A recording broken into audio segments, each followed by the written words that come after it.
We know there are many choices in internet radio, and the staff and host of LA Talk Live would like to thank you for choosing the internet's hottest destination for the most eclectic sound and invigorating talk.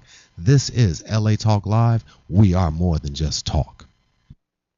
Joshua Lane, member of the board of directors of Dr. Ann Wigmore's Hippocrates Health Institute, Josh Lane was part of the Dr. Ann Wigmore team that brought wheatgrass, sprouts, and raw foods to a worldwide audience. And now the host of Here's to Your Health on LA Talk Live, Joshua Lane.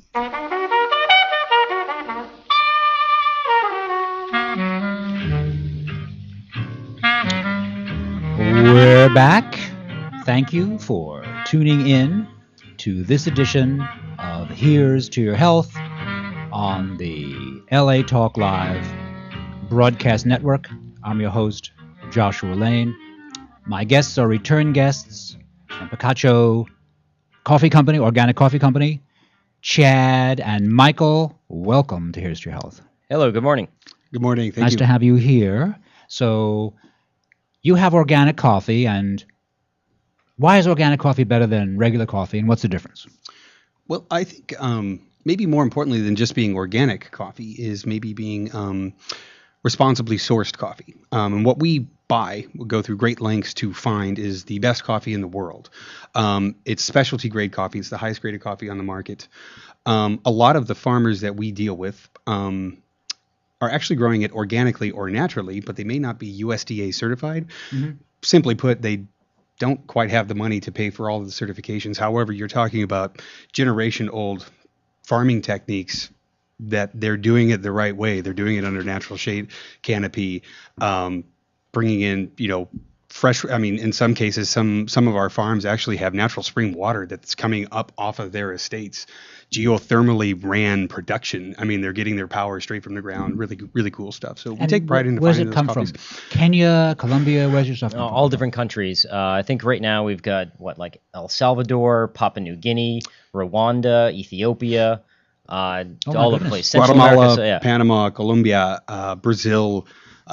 From times we get it from Peru. Peru actually produces a lot of organic coffee. Really? I think That's one right, of the largest percentage of organic coffee producers comes from Peru, certified organic coffee producers. And do you visit any of these farms? No, but actually me and my wife are going to be maybe planning a trip to Costa Rica this summer, and we do work very closely with our importer who's actually located out of Westlake Village right here in the LA area, Andrew Vornis, or Vornis Coffee Trading. We work very closely with Andrew. Andrew is actually the one that initiates the trips to Origin, reports to us about the way that the production is happening. If we're happy, we cup the coffees. We like the coffees, we go further. Well, Chad, how did you get into becoming a coffee roaster? Is that how you see yourself? A roast master or a coffee roaster. Maybe too pretentious to say roast master, but no, it doesn't seem pretentious. Yeah. But that's what you do. Yeah. But there's an art and a craft there to it too. Yeah, absolutely. Yeah. There's definitely an art and a craft that is involved. I get wildly crazy about hobbies sometimes. Sure. Probably about 10 years ago, my brother-in-law, Tony Fossey, who's our Austin branch of the business. Michael represents LA, and I'm out of Las Cruces, New Mexico.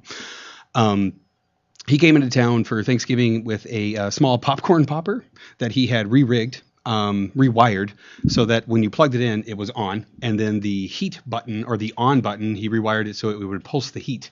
It had a thermocoupler in there so you could see the temperature of the beans. And he comes into town, he's like, man, you won't believe what I'm doing. I've been roasting my own coffee. I was like, oh, tell me all about it, please.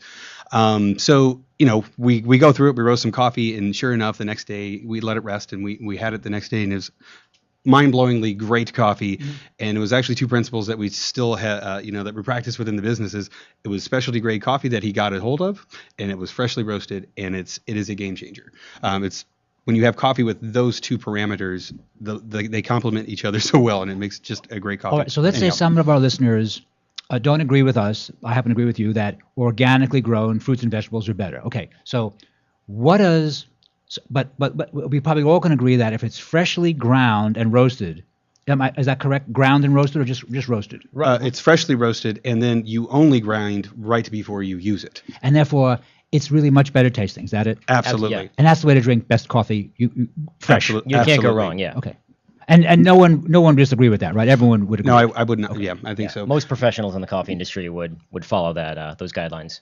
Now, you also mentioned the term specialty coffee, and I don't know what that means. Okay, specialty grade, basically there's a grading system of coffee. And what that means is it's per the amount of defect in the beans, either that be a small, sometimes insects bite the beans, damage, discoloration in the beans. Specialty grade, you're talking about a percentage less than 3 to 6% of defect per. Oh, I see. Maybe it's 1,000 beans. I mean, they pull out a sample set and then they look at that.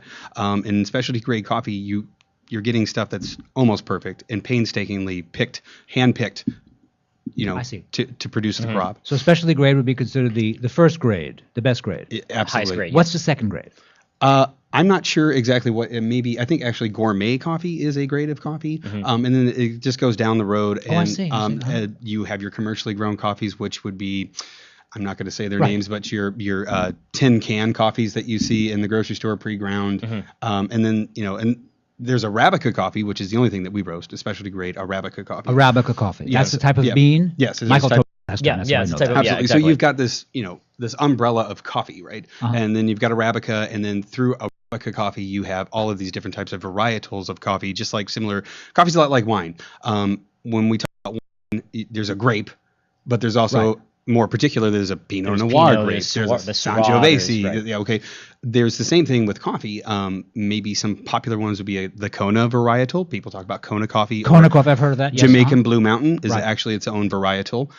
So there's all these different types of varietals of Arabica coffee.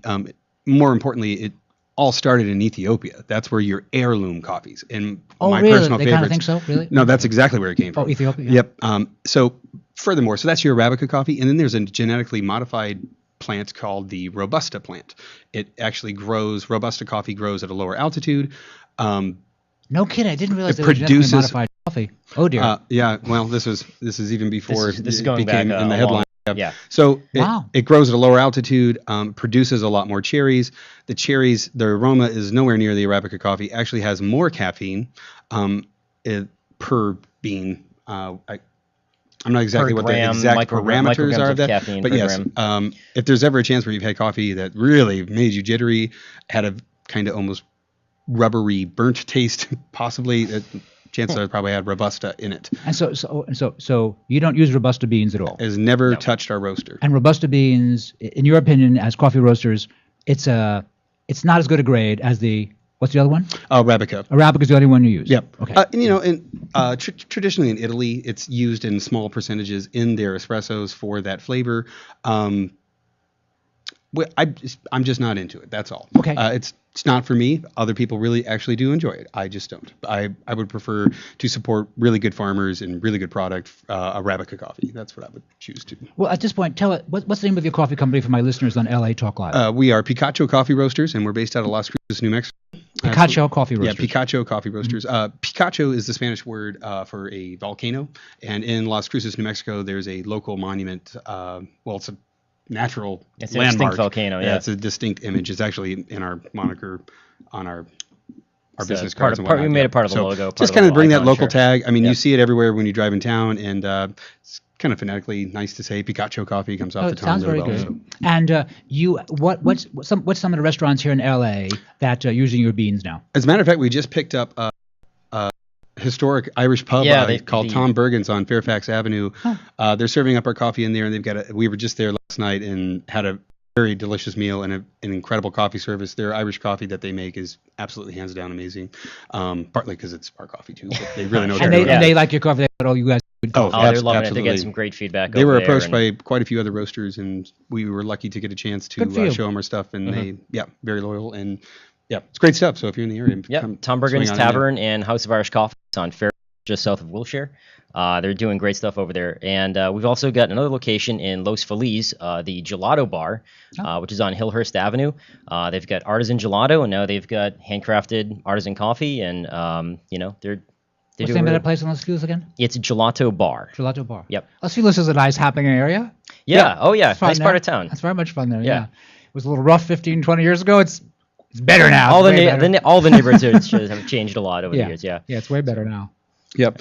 And then also, I mean, if you are interested in reading more about our coffees and seeing what we're doing, you can check out our website, picachocoffee.com. We do have a shopping cart, you can buy whatever you want after you read about the varietals that we have. We have a number of varietals right now, some fresh crop. We brought some in today too for you guys to sample. So we'll get to that in a little bit. Well, we have the you were Sure. a big hit with the staff here.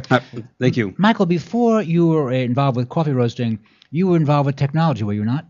Yeah, I have a master's degree in animation and design. So my main gig is for many years now has been design, has been 3D animation, 3D modeling, production art. So yeah, I'm quite an accomplished visual artist. So the 3D animation, in other words, you help produce products, or you did film. What did you do? I would do some film, some projects for some friends. Also worked for quite a while doing advertising. So just doing high-end commercials that involve a lot of compositing of elements and putting some 3D 3D assets into it. So yeah, a lot of that stuff is very involved technologically, what it takes to get those productions off the ground. But it's a lot of fun. You meet some great people in the industry. So And the coffee roasting, have you also added to the company in that you've helped technologically? Oh, absolutely. yeah. He has. He's done the website. He's done most of. It's kind of cool. It's very communal. All three of us. We're all family, first of all. But when somebody comes up with an idea, and then it always. it just evolves. Yeah. Absolutely. And we all actually have an art background. I'm actually a musician. That's what I was formerly trained in. Went to school for actually to teach music in the public schools. Which I actually am now moving out of because the business is growing so much. But I think that's really important to how we approach the coffee as well. Mm-hmm. Not only are we making this product, but there's an artistic involvement about a creation from farm to cup. Yeah, sure. Not only doing that as socially responsible as we can in the purchasing and supporting small farmers, but also in the development of how we want this coffee to be portrayed in your cup and your experience you talk with about it. organic, and I feel that organic is a valid and important concept, and I'm happy to promote that on Here's to Your Health on LA Talk Live.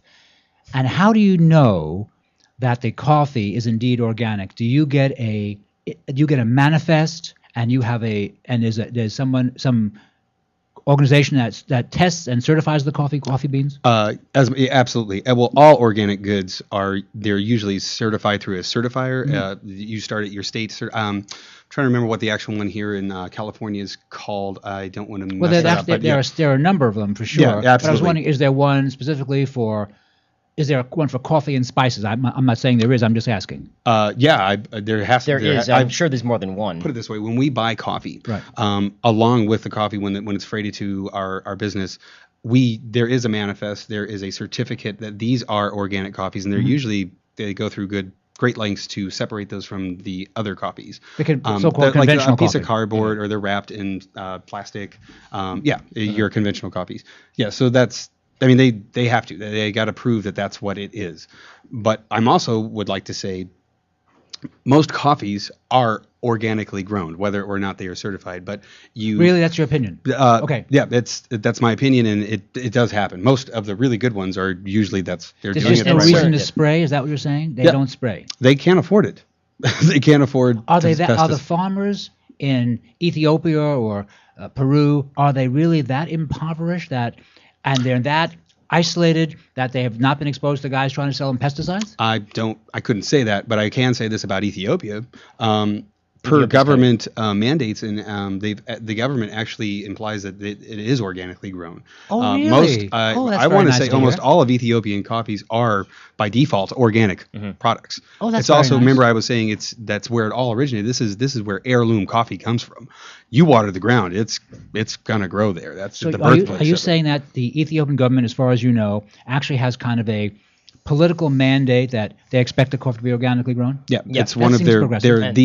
I believe their largest exportation is coffee from Ethiopia. So. Yeah, and they changed the wow. rules quite a bit over the past couple of years. In a lot of countries, you can trace coffees back to origin and individual farm. Like I was explaining on the show last time, that's a single estate coffee where it's pretty much a generational farm, family run. And in Ethiopia, the rules that they have there, you cannot actually trace to estates in Ethiopia. They do everything cooperatively getting grown. better and now. It's getting a little bit better. It's changing, but Oh, they have a cooperative thing going. Yeah, it was Got actually, I mean, their thought was to help all of the small farmers because, I mean, like I said, it grows everywhere. There's a lot of what they call garden farmers, which is just their home. They have they have coffee growing in their backyard basically, and if you get a few of those people together, you produce quite a bit of coffee. So it was an attempt to get the small farmers to market, which I applaud that. However, with that, they lost a lot of the traceability of those coffees. And when Michael's talking about single estate, we take great pride in our single estate coffees because it also gives us that chance to support the farm directly, a direct trade between us and the farmers, paying them a wage that most often far exceeds even fair trade wages.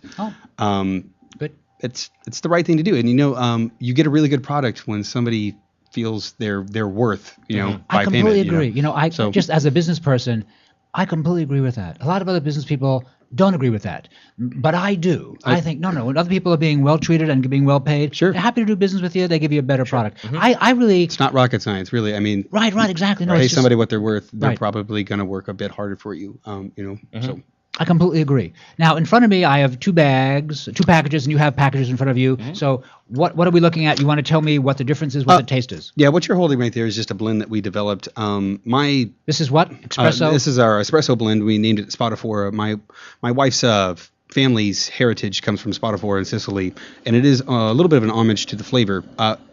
But we do not include Robusta in our blend. It's a blend of Southern American, Brazilian coffees, some Central American coffees, and some Ethiopian. Just a very nice, lush, rich, fruited, sweet espresso blend. And then also... excuse me. So what the audience is hearing right now is we got the making the kettle sound going. man a little crazy. Yeah. The water is boiling, I guess. And are you going to make us some coffee? We're going to brew a little coffee on air. Okay, yeah. that'll be good. Yeah. So why don't you Yeah. tell us what you're doing, and we'll just... Sure, yeah. So Mike. right here we've got our Bonavita electric kettle. It's awesome. It's a gooseneck kettle, which is important for pouring the slow, controlled pour. slow controlled pour of the water. Okay. Everything when you're brewing coffee is about maintaining consistency. You want evenly ground coffee. You want your water temperature to be a certain temperature and to stay that way. And What you want, temperature? What temperature? about 200 degrees Fahrenheit. That's what we're going to be shooting today for this particular coffee. Yep. It does vary a little bit. And you want to infuse all of your grounds with water equally at the same time. And you don't want any dry spots appearing in your filter basket, whether you're doing a drip machine or what we're doing right here is some handmade pour over coffee. So Everybody in yeah. the pool at the same time, brewing at the same time. That's You don't right. want some part of the coffee basket to be overbrewed as well, too, because that's when you get into the more astringent flavors. We want you to have an experience when you taste our coffee. Okay, good. Good, thank you. Also, we go through great length to making these coffees, sourcing these coffees, and all of that stops once it goes to the consumer. If the consumer doesn't know how to prepare the coffee, Right. not much we can do for that. But hopefully we can educate a little bit while we're on the show today, because that's also a big part of what we're trying to do in growing a coffee in the Southwest. Is a lot of education goes along with it too. Being a teacher has helped with that. Sure. You have a teacherly attitude. It's a good Yeah, thing, yeah. really. Well, yeah, and Right. I like to do it, just like to share the knowledge of it. So we're really excited about coffee, and we love to talk about it, and just All right, so talk me through this. So you're brewing the water. Is the water ready now to use? The water is ready. We got our little thermometer in there. Okay, So then what we got right here is something called a clever coffee dripper. A clever coffee dripper. Clever coffee It's dripper. Yeah. actually very clever. Okay, very good. You may be wondering, well, how is he going to get the coffee out of there after he brews? There's actually a little solenoid on the bottom here that once you place it on top of your coffee vessel that you're going to pour out of, basically, okay, so all the coffee grounds are going to go in. We're going to get to our temperature. We're just about there. We're just about there. Yeah.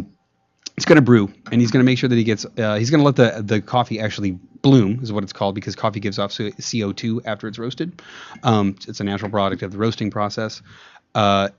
He's going to let that bloom, and he's going to fill it up, give it a slight little stir, and it's going to steep for about 3.5 minutes. Alrighty. Is He's this a cotton? What is it? What kind of filter is this? This sir? is just a paper filter. paper filter. unbleached, Unbleached paper Unbleached. filter. organic paper, I believe it is. Good. And So- yeah, what we're doing here is it's always a good idea to pre-wet any paper filters that you're brewing coffee with, because you want to eliminate that paper taste. A lot of like high-end cafes, if you want to really experience what they're tasting, what they're brewing up, you put it into a porcelain glass. If you have paper cups, you might get a little bit of that paper flavor. So Definitely, right. We're just trying to Sure. eliminate That's that an a issue, little bit. right. Yeah. Yep. So that's how we're doing here, and it also kind of helps to warm up your vessel. I can pour that off in a second. You can see that right there. It's just got that nice one-way valve on it. So you put your water and your grounds up top. You let it infuse. We time it out, and then when it's done, you just get nice clean coffee at the bottom. It's also important to point out that there are a lot of different coffee brewing vessels, machines, and whatnot, and they all do produce a different style of coffee. This one is actually really cool because it kind of combines the full immersion of what a French press is, where you have the cylinder and you press it down. Yeah. There's like a metal mesh, so you have that full immersion. Everything's wet, everything's brewing at the same time, similar to a French press. However, you get a little bit of a cleaner cup because there is the filter. You're not going to get any of the soot that comes through. I mean, in a French press, you usually have very bombastic coffees, very big, very bold, lush. Sure. Big, You could do a big French coffees. roast, dark roast, yeah, Sure. big. More commonly, but they also produce that flavor too. However, if you don't filter some of that remnant coffee particulate off, you can miss out on some of the nuances of the coffee. So we're going to have this nice full immersion brew, but it's going to be clean and filtered from the filter. So that's what's nice about this, and it's very handy. It's very portable. We also sell them on the website as well too. If you What's the name of that again? It's called the Clever Coffee Dripper. Clever Coffee Dripper, and you sell it on your site. Yep, Yes. you'll find it under our brewing section. And what is your site? Let me have your site again. PicachoCoffee.com.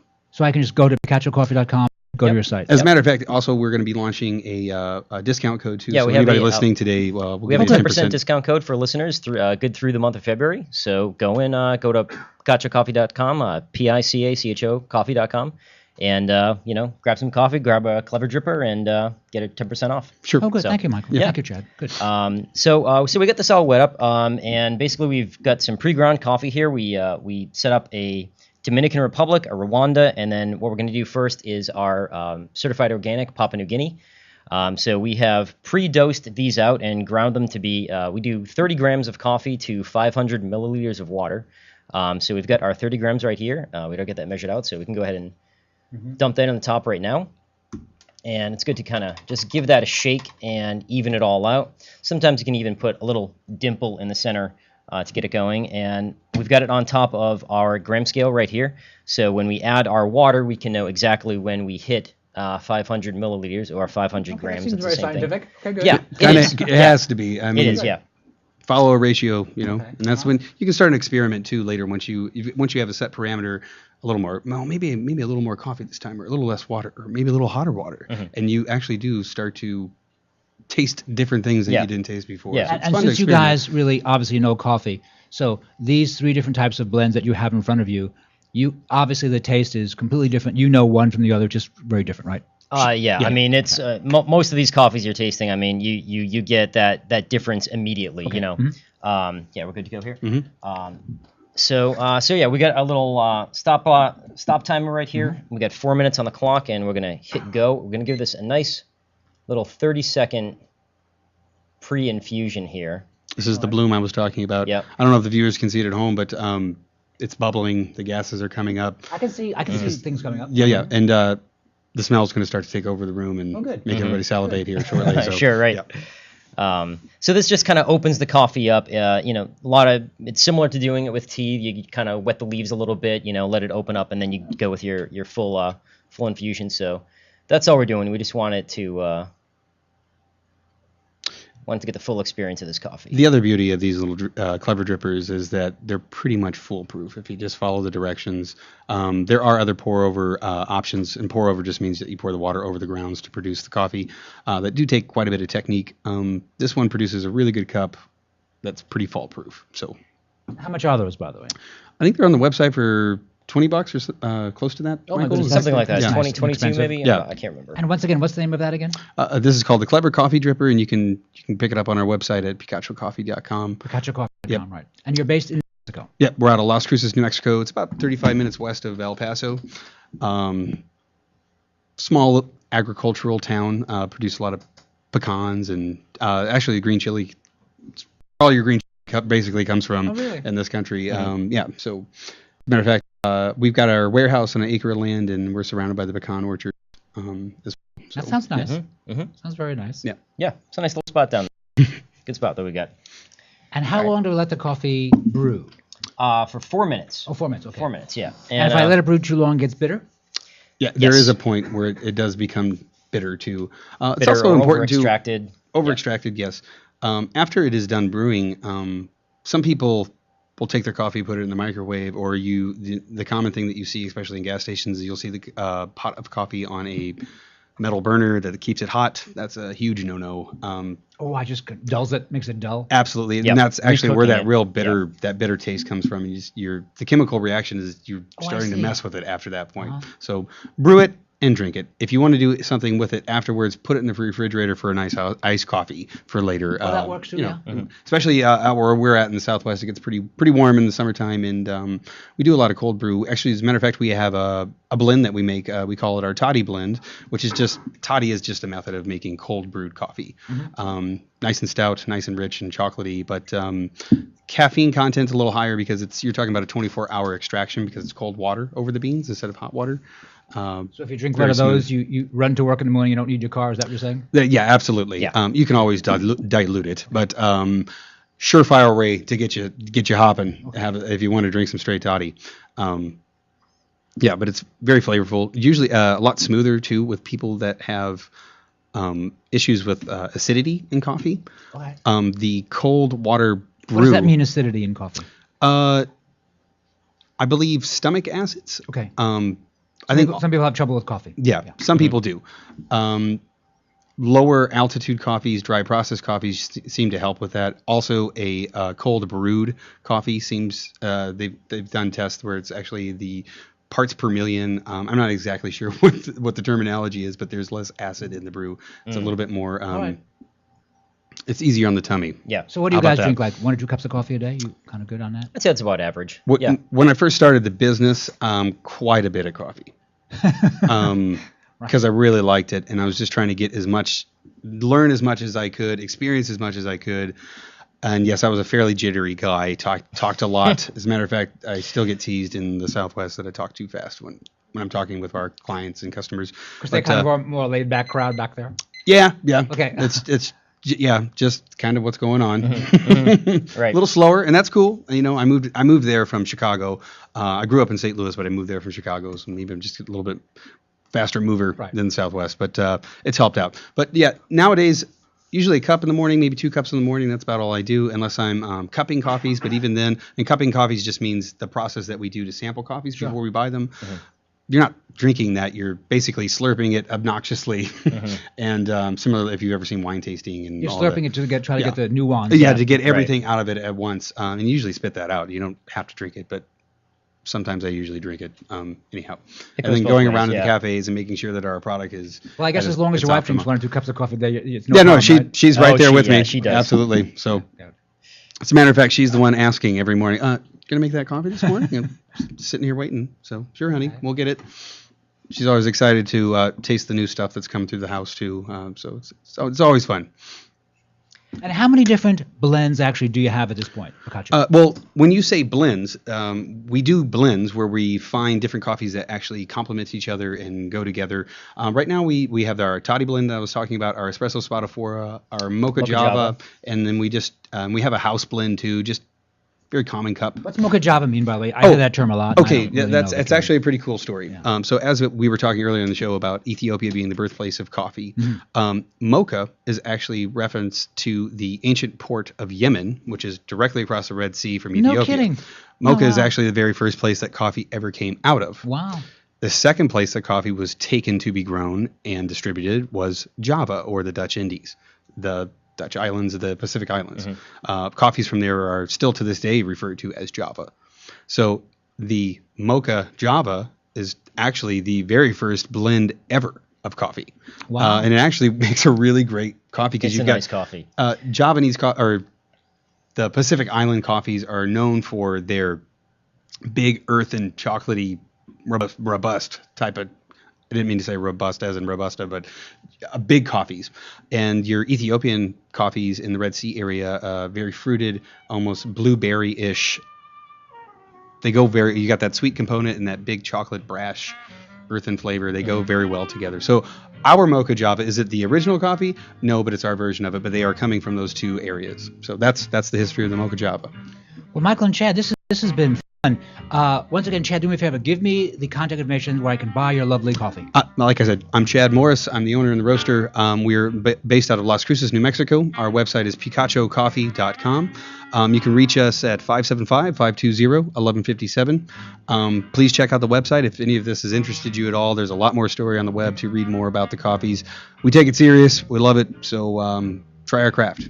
Well, thank you. And discount code LA Talk Live through the month of February for anyone who wants to buy some coffee. Thank you, Michael. Yeah, you're welcome. Thank you. All right. You're listening to Here's to Your Health on the LA Talk Live broadcast network. I'm your host, Josh Lane, and we'll be right back after these important messages.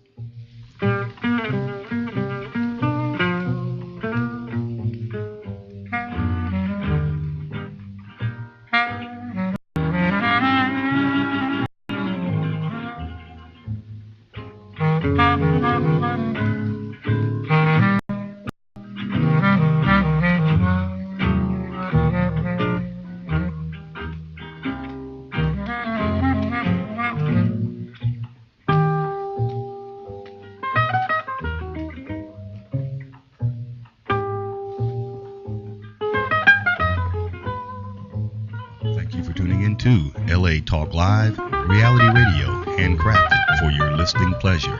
This is LA Talk Live, and we're more than just talk. Stay tuned.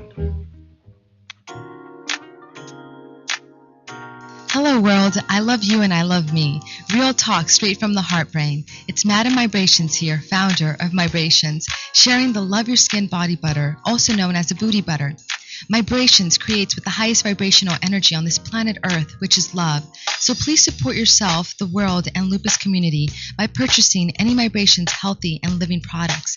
I also make vegan therapeutic living candles. You can find my products in the Bee Lounge located at 4873 Topanga Canyon Boulevard, Woodland Hills, California 91364, and at the Ink Rich Tattoo and Piercing located at 7211 Van Nuys Boulevard, Van Nuys, California 91405. Thank you for the highest good of all. I love you and I love me.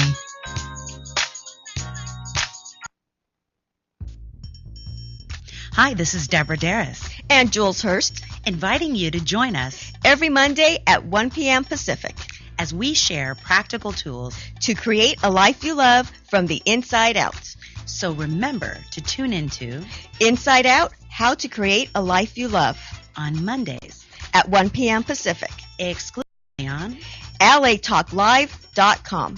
You can also catch us on iTunes Radio, R&B, Radio Flag, TuneIn Radio, Live 365, AHA Radio, TiVo Radio, and Apple TV Radio.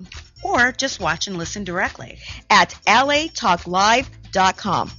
Reality radio handcrafted for your listening and viewing pleasure. This is LA Talk Live. And we are more than just talk. What's up? It's your girls, Forbidden Gems, inviting you to join us every Tuesday night at 8:30 p.m. sharp for the hottest, livest talk show, Forbidden Tuesdays. Join us as we expose the new generation of love and dating, all the craziest entertainment news, and the wildest on-air interviews with the hottest artists. So don't forget to tune into Forbidden Tuesdays every Tuesday night at 8:30 p.m. exclusively on LATalkLive.com and the LA Talk Live Broadcast Network. You can also catch us on iTunes Radio R&B or watch and listen directly at LATalkLive.com. Reality radio for your listening and viewing pleasure. This is LA Talk Live, and we are more than just talk. You ready? We did it! Finally.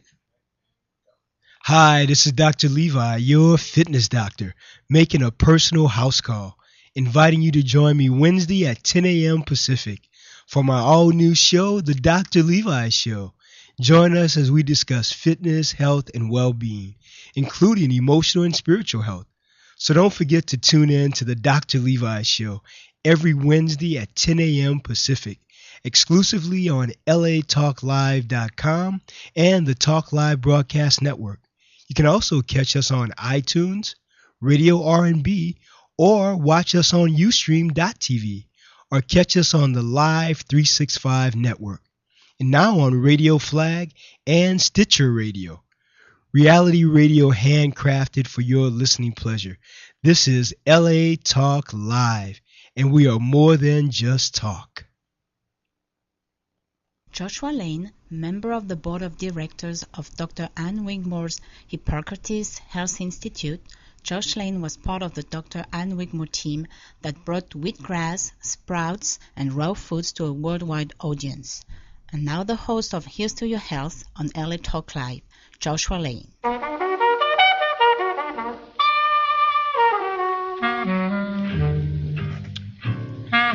We're back. Thank you for tuning in to this edition of Here's to Your Health on the LA Talk Live Broadcast Network. I'm your host, Joshua Lane. My next guest is the organic farmer who grows almonds here in California, George Yemitz, who has his own farm that does almonds. And George, welcome to Here's to Your Health. Josh, thanks for having me on the show. I'm honored to be here. Happy to have you here. Where is your farm? It's located in the town of Livingston, about an hour north of Fresno off the 99 freeway. I've got about 25 acres. It's on the northeast corner of Robin and White Crane. I've been farming, well, my family's been farming since about 1980. They bought their first parcel and planted it then. I planted my own in 1996 and then expanded it about 2006, kind of at the wrong time of the market. But I've been growing organic, and it's been quite interesting.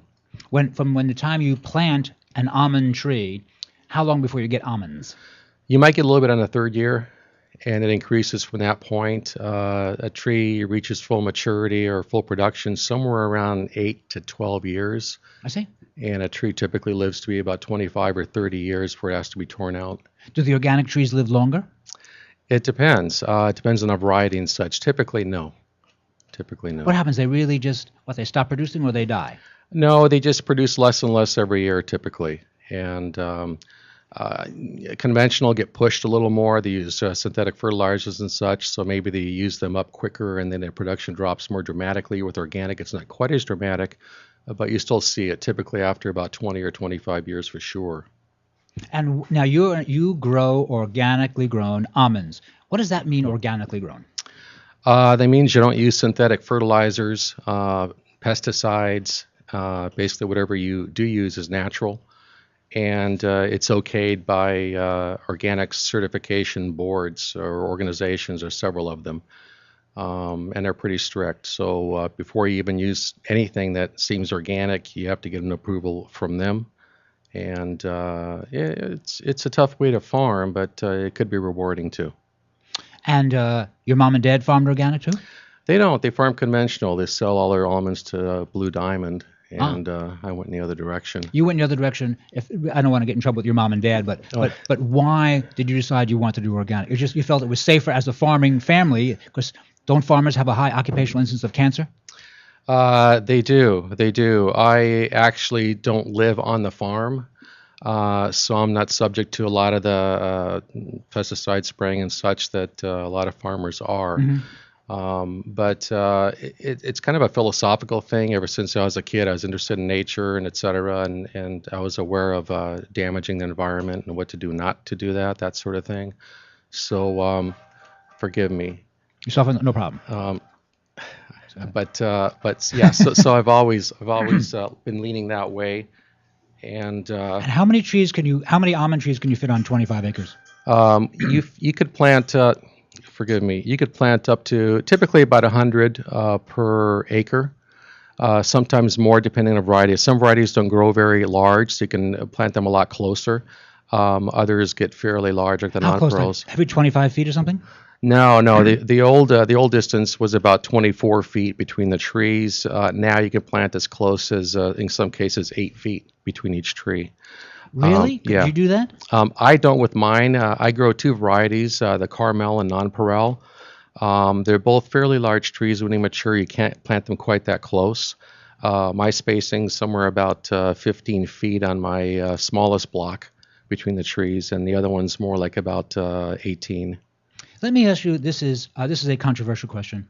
I was told, this could be incorrect, that the organic farmer has been under attack for organic almonds, and they're actually insisting that before you were allowed to sell them, you'd have to actually heat or pasteurize your almonds before they could be sold. Am I correct in that? Yeah, you are actually. In 2007, there was a law passed which forced almost everybody to pasteurize almonds. As a concession to the industry, they allowed people to still label the almonds as raw, even though they're actually not, which seems pretty deceitful to me. Excuse me. Now, I'm not a farmer, and I like to eat carefully, take care of myself. I cannot see any reason in the world why almonds would need to be heated before they're sold. What's the rationale there?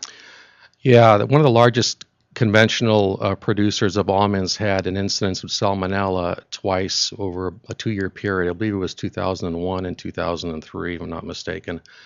And instead of, in my opinion, having them clean up their act, they made the whole industry pasteurized to sort of, I don't know, save them, I guess. And salmonella, of course, is quite serious. You can get very sick on it. True. And how could salmonella be interest to almonds? In other words, someone would literally defecate on them? I'm not making a joke. I mean, how would someone pass salmonella on to almonds? The way almonds are harvested, they're shook from the trees, they're on the ground, they're swept in rows.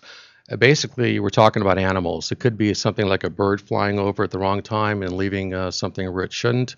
It could be wild boar coming into the area, squirrels, you name it.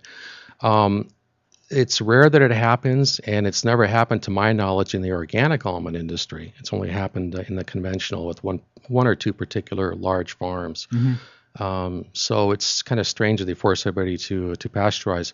There is a way around that. If a farmer is a certified grower and they're selling only their own production, they're allowed to sell unpasteurized almonds. Oh, that's good. That's good. And I think it's a matter of traceability. So if you have a roadside stand, it's not an issue. If you sell at a certified farmer's market like I do, it's not an issue. Well, that seems good. Yeah. And sustainability is important, and also the idea that they can trace it to you. That seems like a good thing, doesn't it? Absolutely. Right. Yeah. Are you proud of your almonds? Do you say to your dad, "Dad, my almonds taste better than your almonds"?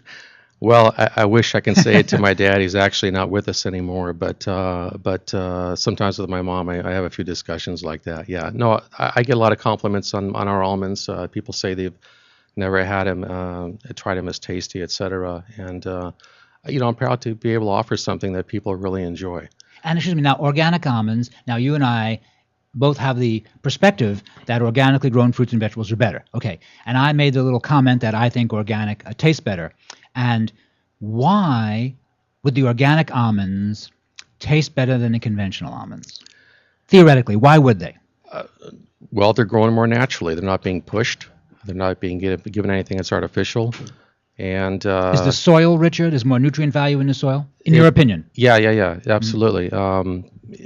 Soil is everything. Right. So that's right. So the idea of how do I get a healthy crop? Well, first you have to have great soil. Terrific. Right. Yes. Okay. Fine. And everyone agrees with that. That's not controversial. No. Right. Okay. And so you put things back in the soil. Do you use animal manures or just vegetable manures, or both? I use both. Some farmers use one or the other. Mm-hmm. I happen to be located near a chicken ranch. There's a little overhead shot of my farm here. Yeah. And it was very convenient. It happens to be an organic chicken ranch now. Oh, good. So I'm lucky to be located there, and I do use their fertilizers. So they give you well-rotted chicken manure? They give me whatever they get from their houses direct, and I put it in the fall right after harvest, and that gives it plenty of time to decompose before the next harvest comes around. So first you make a big pile of it, is that it? They offload a pile, yeah, and then we go ahead and spread it throughout the orchard. And if I'm able to... Once a year? I try to get it once a year, yes. When the almonds are, after you've already harvested, correct, is that it? Yeah. And then the chicken manure would sit on the ground for how many months? As long as it takes to decompose, in some cases a few months. It's best to dig it under if you can. In your opinion, yeah? In my opinion, yeah. But that sort of makes the soil a little bit soft on the surface, and that gives issues later on when it comes to tractor work and actually harvesting eventually. You want a firm ground for that type of stuff. Right. But there's other things. We started planting cover crops as well, which help fix nitrogen in the soil. What kind of cover crops? Clover. Clover. And we'll see if it works out. If it does, we'll do it more this next year. Because clover brings up trace minerals, is that it?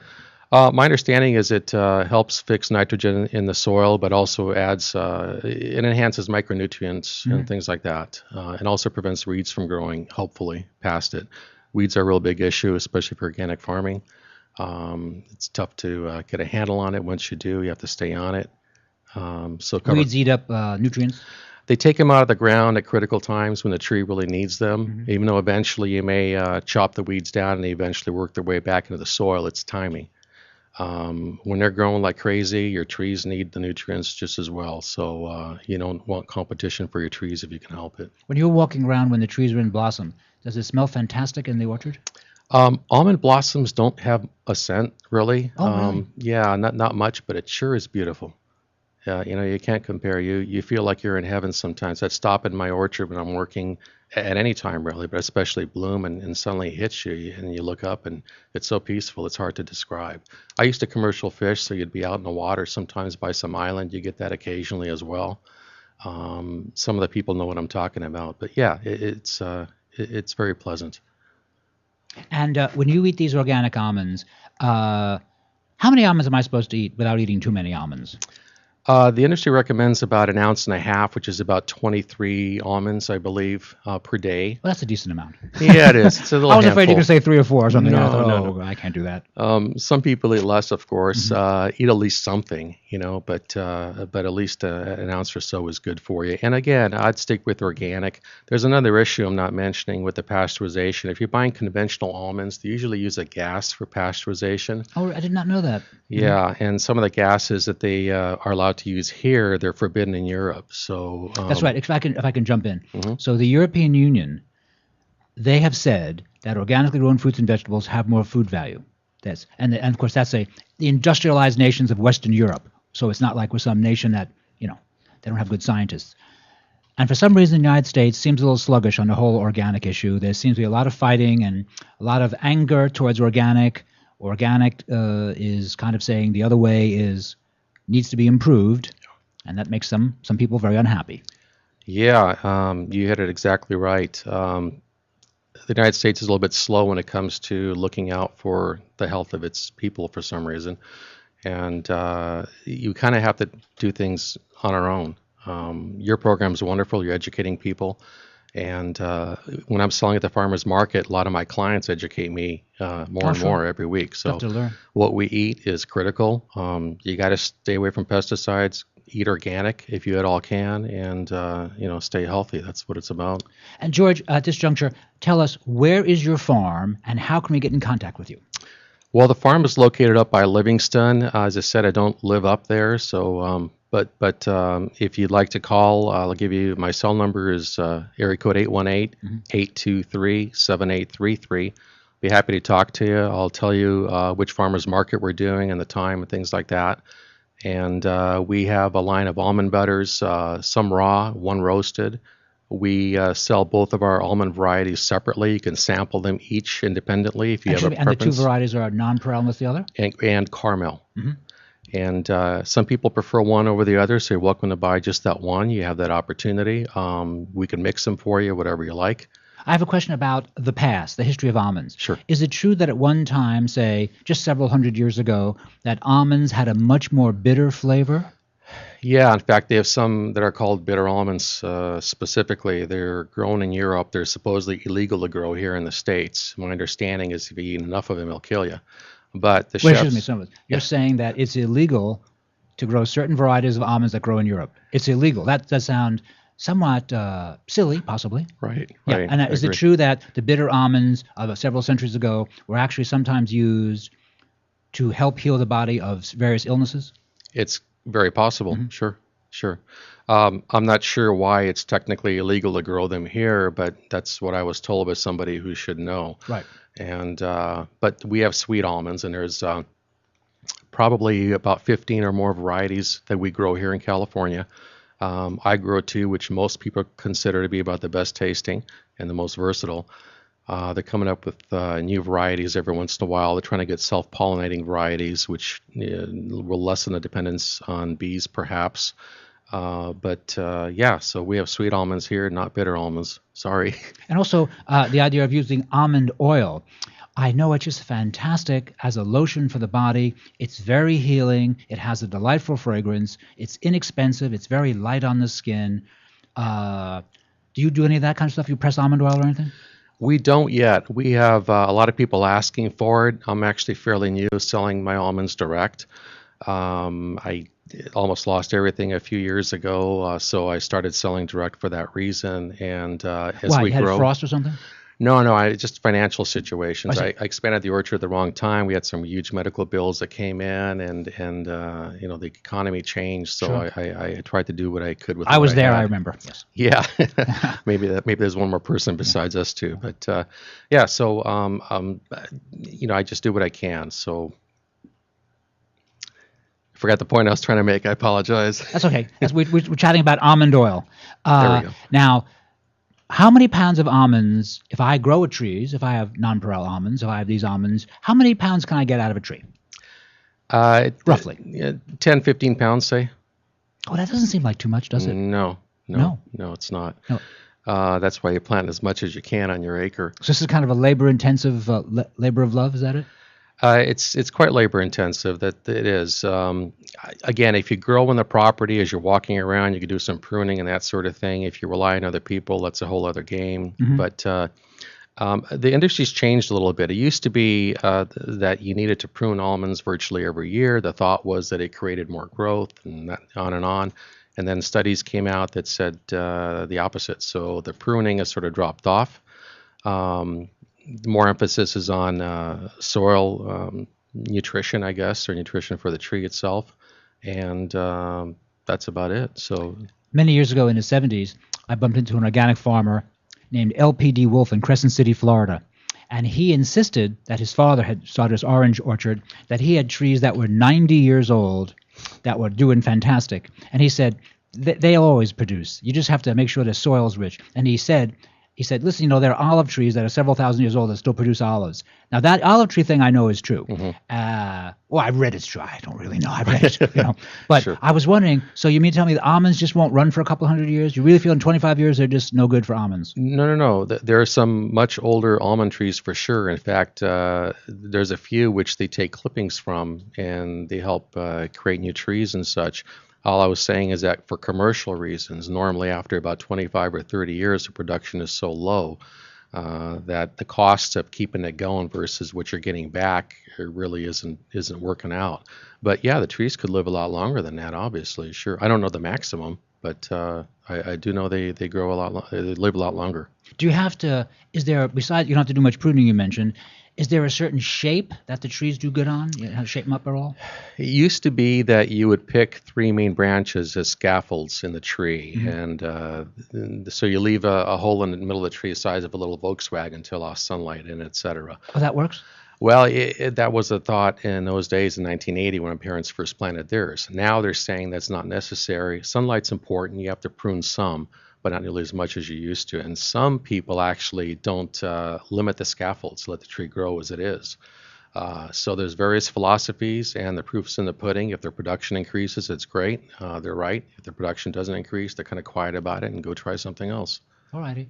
Now, when after you harvest almonds, and then they come in a big shell, and you break the shell, this is on the farm now, do they have a much different taste as soon as you take them off the tree and crack them open and eat them than now that they're dry, maybe a month or two later? Is it different?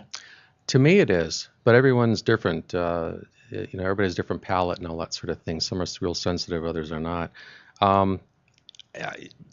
Yeah, we even sell green almonds. In fact, they're usually harvested in March.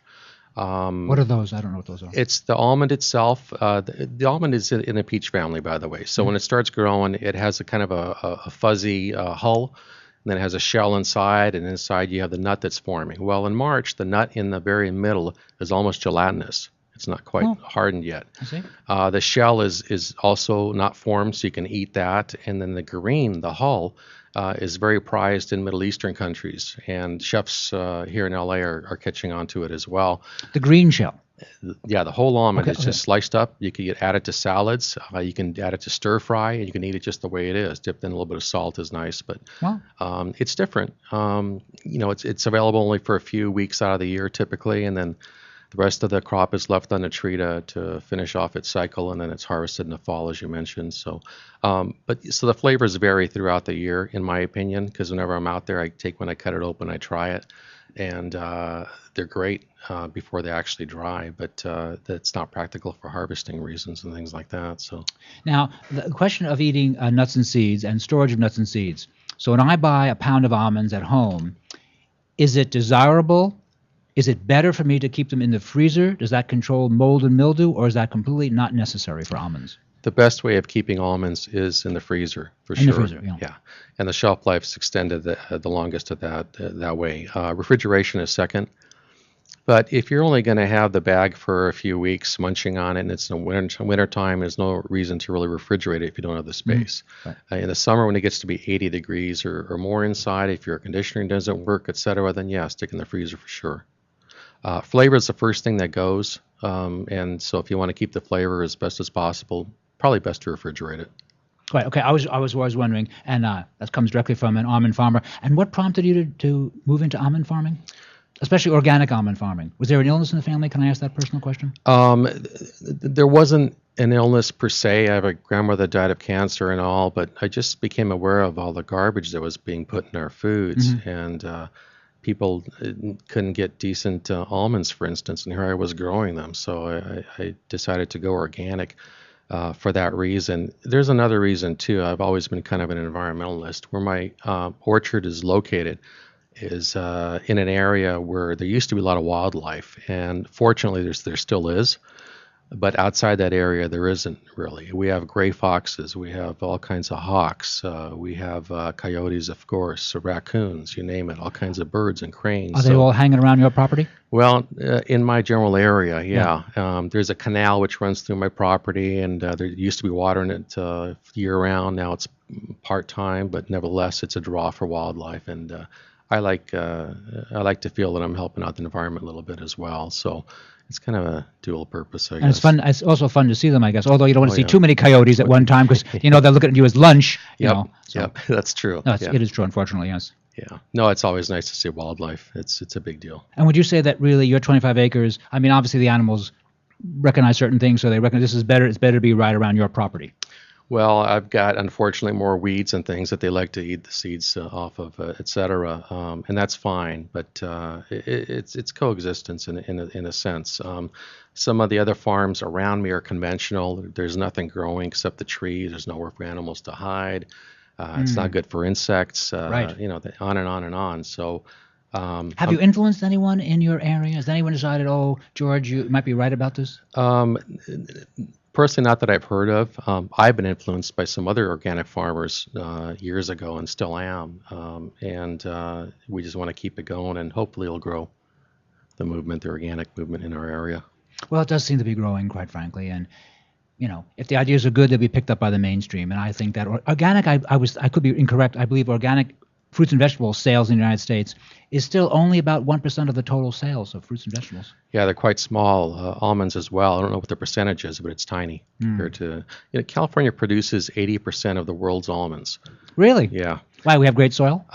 Perfect conditions. It's kind of a Mediterranean climate. You have enough freezing temperatures in the winter. I think about 30 days minimum is required by the tree to have it go through its cycle the way it should. So we used to have enough water. Now this year there's a real big problem. Yes. So hopefully, we'll hope for the best, but there's issues to confront everybody, conventional and organic.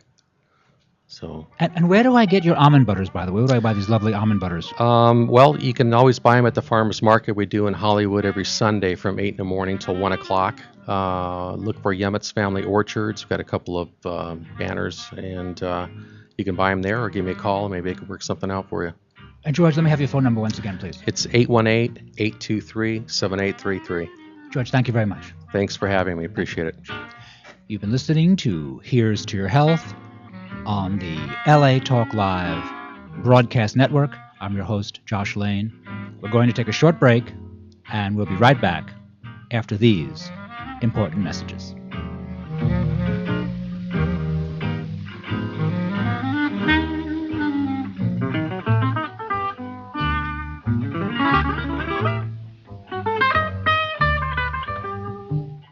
We know there are many choices in internet radio, and the staff and host of LA Talk Live would like to thank you for choosing the internet's hottest destination for the most eclectic sound and invigorating talk.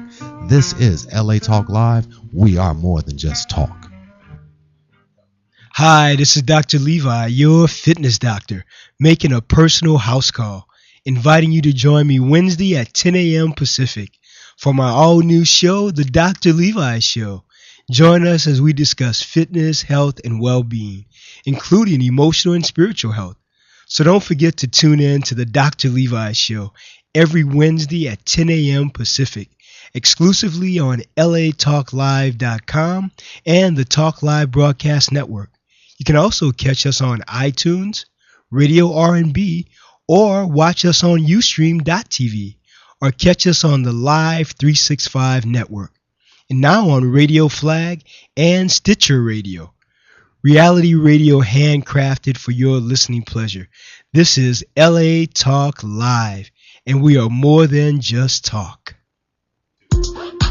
Hey, this is James Kenny, inviting you to join me every Thursday at noon for the Business of Business. Join us as we discuss success and how to reach it. Listen, don't forget to join me every Thursday at noon Pacific Standard Time for the Business of Business, exclusively here on LA Talk Live.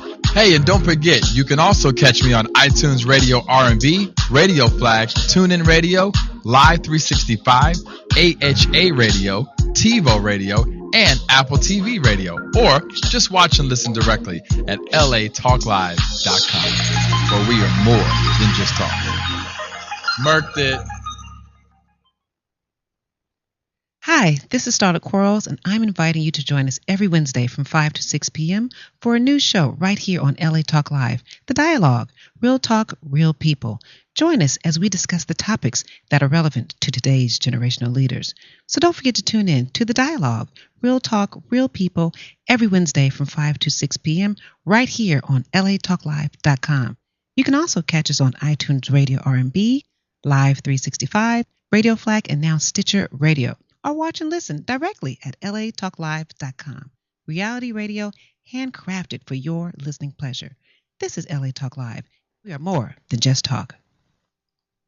Joshua Lane, member of the board of directors of Dr. Ann Wigmore's Hippocrates Health Institute, Josh Lane was part of the Dr. Ann Wigmore team that brought wheatgrass, sprouts, and raw foods to a worldwide audience.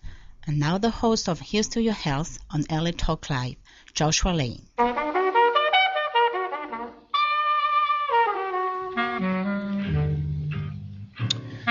We're back. Thank you for tuning in to this edition of Here's to Your Health on the LA Talk Live Broadcast Network. I'm your host, Joshua Lane. There's a great deal of discussion about environmental issues in the United States and throughout the world. My next guests are actually actively involved in the environmental movement. Susan Huff. Susan Huff. Yes. And Emily, one of her students. Emily, where did you go to school? Thurston Middle School. Thurston Middle School. Thank you for being here today on Here's to Your Health. So what is the project that you have the youth working on, and yourself, for Africa, I believe? Well, I have two projects that I'm going to do on February 8th in Laguna Beach. And the first one is called Green Valentines, and it's to bring a whole group of all different kinds of young people together to speak on what the environmental issues are, to perform in a way that shows what they're really fighting for, sustainable living. I have different programs coming in, and it's a free day. That's just an amazing event with amazing young people who are going to make a difference. What day in Laguna Beach? It's February 8th, this coming Saturday. It starts from 11 to 9, and then we're doing Where exactly? It's at 340 St. Anne's Drive, Laguna Beach, California. Is that a school? It is a church, Neighborhood Congregational Church. Okay, great. Can you give us a phone number for the church? You got a church? I can give you a phone number if you want to contact me. Go ahead. Yeah, please. It's 703-505-5152. And what prompted you to get involved with I'll use the broad term environmental movement? Are you a school teacher yourself? I am a social worker. I went to Longwood University and back in Farmville, Virginia. Okay. And what really got me involved is I read a book, 15 years ago called The Spirit of Intimacy, written by a woman, Sabamfu Somé from West Africa.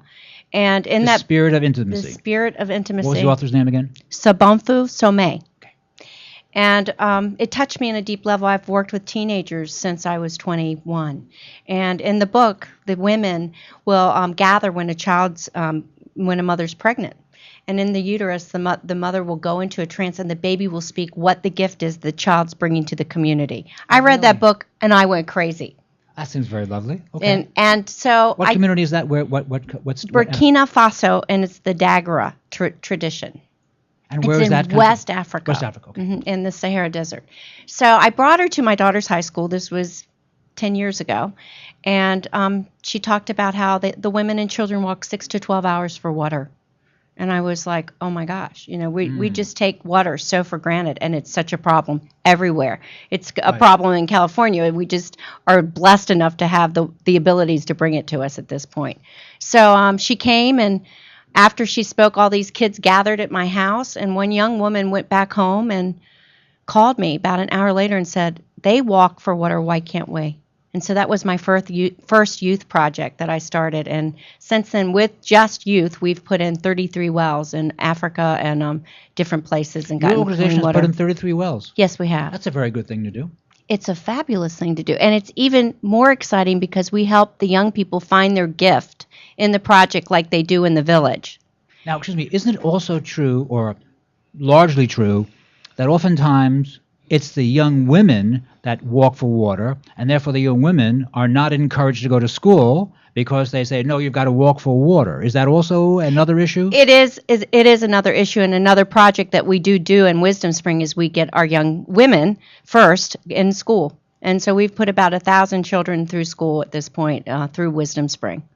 Well, that's also very laudable. It's fabulous, but Well, it's that's just really- as that's a much good fun thing, to yeah. work with these young people. So we're doing a part of the Green Valentine's Day is a feast for water. So the only part that you have to pay for is the food from 5:30 to 7, where the kids have in Laguna Beach and San Clemente High School have gathered together and gotten restaurants to donate wonderful, healthy, yummy food for this event, and we're going to put a well in Africa. So, Emily, are you planning on going to Africa? Is this part of the thinking? I would love to go if an opportunity shows up. And I think this is a great program. I joined because I saw an opportunity for me to make a difference other than in my community. And I thought, wow, this is great. And I met Susan during a summer camp, and we had an amazing time. And she introduced me to her other teenagers who have been so welcoming. They have brought me in, they've taken me under their wings, and they've showed me how their whole program works. And I'm so excited to be able to do something. And she has a gift in this project. She's not only a wonderful singer, but she's a videographer. And so she will be videoing the program for us, which is just another way we implement what they do in the village is also what we can do here in America. So, I have a question for you. And so, what does it cost to bring in a well? right now, it's between 10 to 12,000.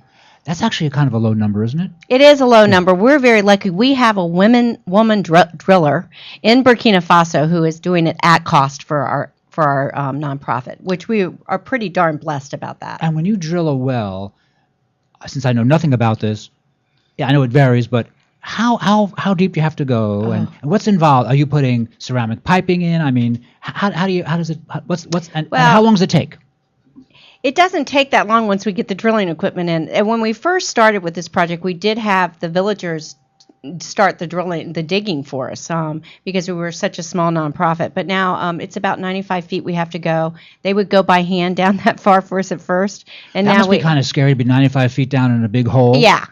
And now we don't have to do it that way, thank And goodness. Dangerous. But now we have this drilling company. And, I have seen the first wells put in, but I'm the one that does the youth projects part. I'm not the one that's the best on what kind of piping and stuff. But we do get clean, sustainable water. We've put it in, like I said, 33 different wells, mostly in Burkina Faso, but we are putting a well in Kenya also. So, and we've brought clean water to a small village in India. And when you put a well in, so just speaking broadly, I mean, how many people does a well serve? 1,000. 1,000 people? 1,000. That seems okay. That's good. Amazing. 1,000, wow. I mean, just amazing when you think We have one well per family here in the Right. United States. We do. That's our number, really. One. That's You what we know, come if see you it. think about it, yeah. It's just blows my mind when I was over there, just how amazing these people were, how connected they were to really that deeper part of their spirit. And you talk about health. Health is community. Health is coming together and making a difference. Yes. You know, and I was thinking what a wonderful program to be on, because, you know, we always think of health as just what we take into our bodies food-wise, but it's what we take into our spirit. And these kids are taking this amazing gift and giving it to the world. And 1,000 people will be served because of this, and down the road. Like, that's just who we immediately serve. And excuse me, and now obviously you probably work in many countries, but in general, the local officials and the national officials of these countries, they kind of give you the green light. They're happy to have you there, or they don't really want you there. In Burkina Faso, I think they're happy to have us there. Because then they don't have to worry about it as much, you know. And these countries are really struggling. I mean, the women are working 6 to 12. When I was there, you know, you would see these kids suffering from malaria, and malaria doesn't kill you. It's dehydration from malaria that kills you. So we're really saving a lot of people's lives. You know, I hate to say it, I don't even mention the name of that country again. Burkina Faso. And what are the countries surrounding it? We have Ghana, we have Sierra Leone, and I can't remember the other one right now. Okay, no problem. But it's inside of West Africa. It used to be called Upper Volta. Upper Volta. I remember that was in the 60s that became Upper Volta. Yes. See, okay, good. Okay, Upper Volta. Now I know exactly what we're talking about. Yes, it's about the size Upper of Volta. Colorado. It's Upper Volta. it's a small country. Upper Volta, Chad, Sierra Leone. Okay, fine. Yeah. So I remember when Upper Volta actually became a new country. I must have been in high school myself when Yes. Upper Volta was big. Are you getting a lot of support in the States for this? I would like more, obviously. I would love people to go to wisdomspringinc.org, and you can always give online. But, I mean, I think these kids have done a great job. For 10 years, if we've put in 33 wells, we're making a huge difference in the world. And how did you manage to get access to the public schools? They obviously had vetted you and decided, okay, this is a great organization. Is that it? You know, what happened was I grew up in a small community in Leesburg, Virginia, and I had a lot of connections there. I was really blessed, and they brought me into the schools. In fact, after this event on February 8th, on the 10th, I go back to Leesburg, and I go into the schools and do assemblies to get the kids excited about their walk. They do a walk every year. So Well, good, because this is a national, international show. We have people in Nigeria listening to us. You know, it could be just 3 guys, but we're everywhere. So tell me about the Leesburg event. It's called Walking for Water. It's on May 10th. It's at Morven Park Equestrian Center. It's absolutely beautiful in Leesburg, Virginia also. And I have another group of amazing young people who are making a difference on the East Coast as well. And we go anywhere. I mean, I would travel to any school and try to help them start a walk or start an event. I like to find the kids, and then I like them to create what moves their heart and the way they want to do it. So by you going to the various schools, you're obviously helping the children with science and with health and with social studies. And So with intuition. It's kind of hitting a lot of areas. I help them find what really motivates them, like my Emily over here who wants to do a video on it, and that's just another way for her to serve the world and let people know about her videos, gift. People need to hear the information. They just don't really know. And when you bump into a video, they think, oh, we did not know that. We're happy to know that now. Oh, Right. sure. So that's Once how again, it give me your works. contact information. My name is Susan Huff, and my number is 703-505-5152. Do you have any thoughts about the issue of fracking in the United States as far as what it does to the quality of the water? Well, we know it ruins it. We do know that, and I know that we do our best to make the water clean. In fact, I'm now in conversation with a man from Indonesia who is in Irvine who has something that's going on with cleaner water than ever before. So I don't know a lot yet, but I'm going to find out next week. Actually, this is my show, Here's to Your Health, and one of my co-hosts is Hans Kugler, who's a PhD in chemistry out of Stony Brook. And Hans also was a chemist for Standard Oil of Indiana. And he said, fracking, you just need heat and sand. You don't need to put chemicals in the wells. And Hans, on this show, said the only reason they put chemicals in the wells, it doesn't increase the volume of material they get out of the ground. It's just a way to dump dangerous chemicals without paying to have them properly disposed of. So scary. And I hate to say that, I never knew that.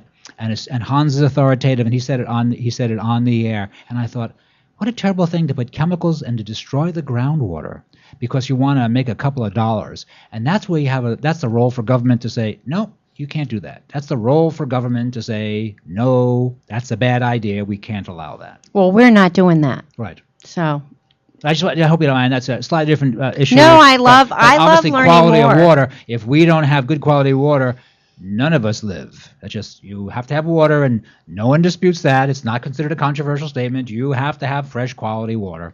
Absolutely. Absolutely. Well, what about the other kids? The other kids are into it? You get many kids into this, or most kids think, no, we'd rather watch football? They've got a club at the high school, and I'm in 8th grade in middle school, and I'll be graduating to high school next year. So most of them will be seniors, and I'll be the freshman, and I'll kind of be keeping the club alive and trying to recruit my friends. And they're great kids. It's a pity to see them go off to college, but of course they can probably do more when they go abroad after college or graduate school or wherever they go. They can help spread the word. When they get older, they have more opportunities, more connections to spread the word. Hopefully we'll get a lot more supporters that way, but for the meantime, I'm still in middle school, and I can still make a difference no matter how young I am. Right. And other than the event here in California in Laguna Beach, is there anything else? Has anything else going to be going on in the next couple of months? Yes, in May, we have one in May, not in California, but we have it in Leesburg. Virginia, yes. Okay, very good. Once again, give me your contact information. My name is Susan Huff, and it's 703-505-5152. And if you'd like to know about Wisdom Spring, it's www.wisdomspringinc.org. And Wisdom Spring is your organization based on your reading of a book by an African author. She is the president of the organization, and Give me her name once again. Sobonfu Some. It's SOBONFU Some, SOME.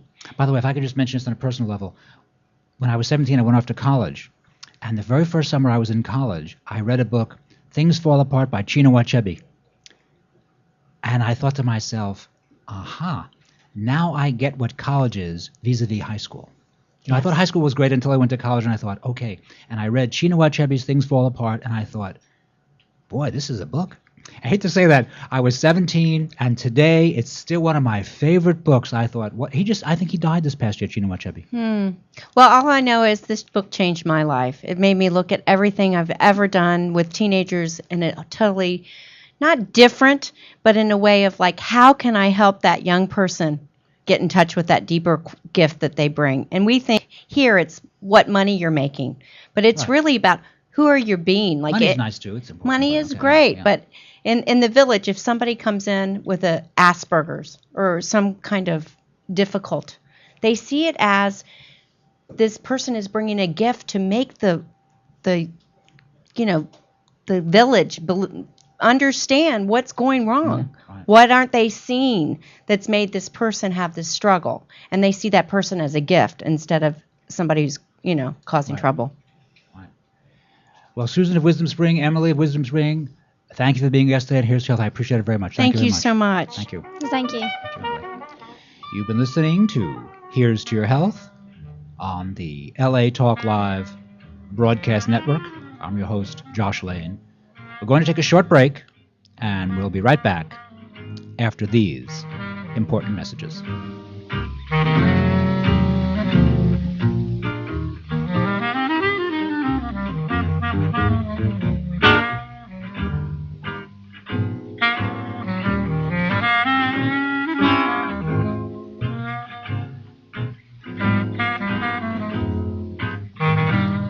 Thank you for tuning in to LA Talk Live, reality radio handcrafted for your listening pleasure. This is LA Talk Live, and we're more than just talk. Stay tuned.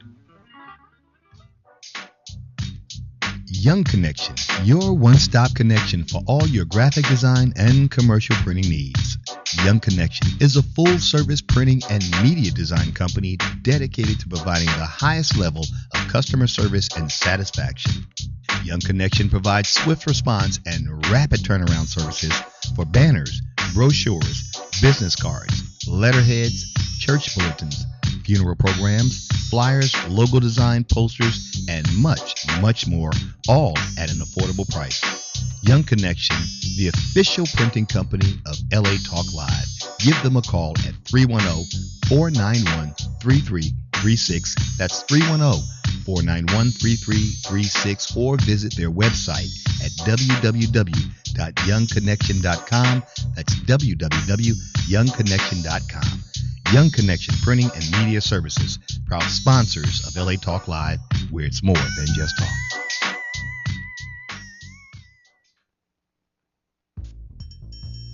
Hi, this is Deborah Darris. And Jules Hurst, inviting you to join us every Monday at 1 p.m. Pacific as we share practical tools to create a life you love from the inside out.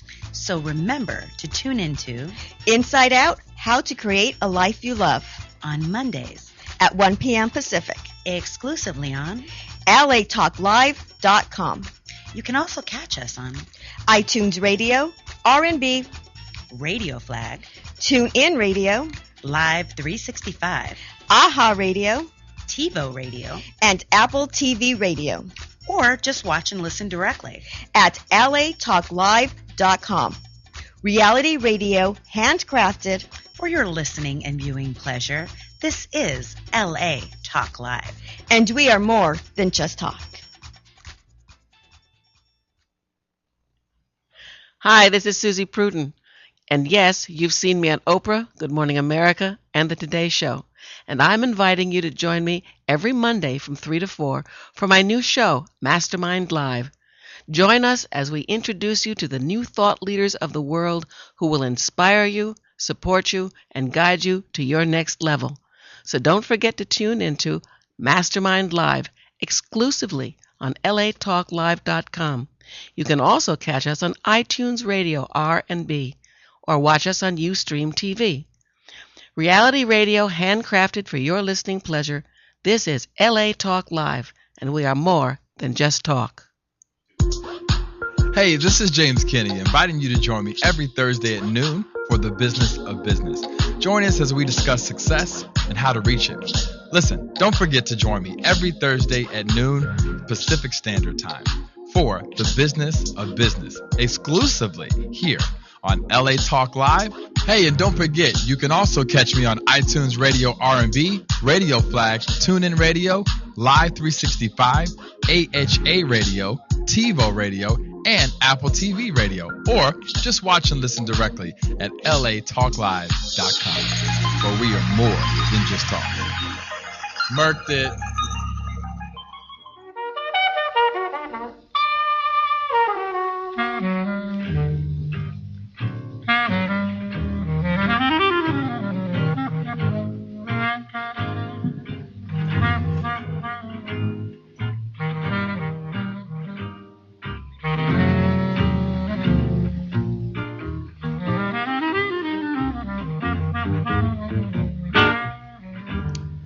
We're back.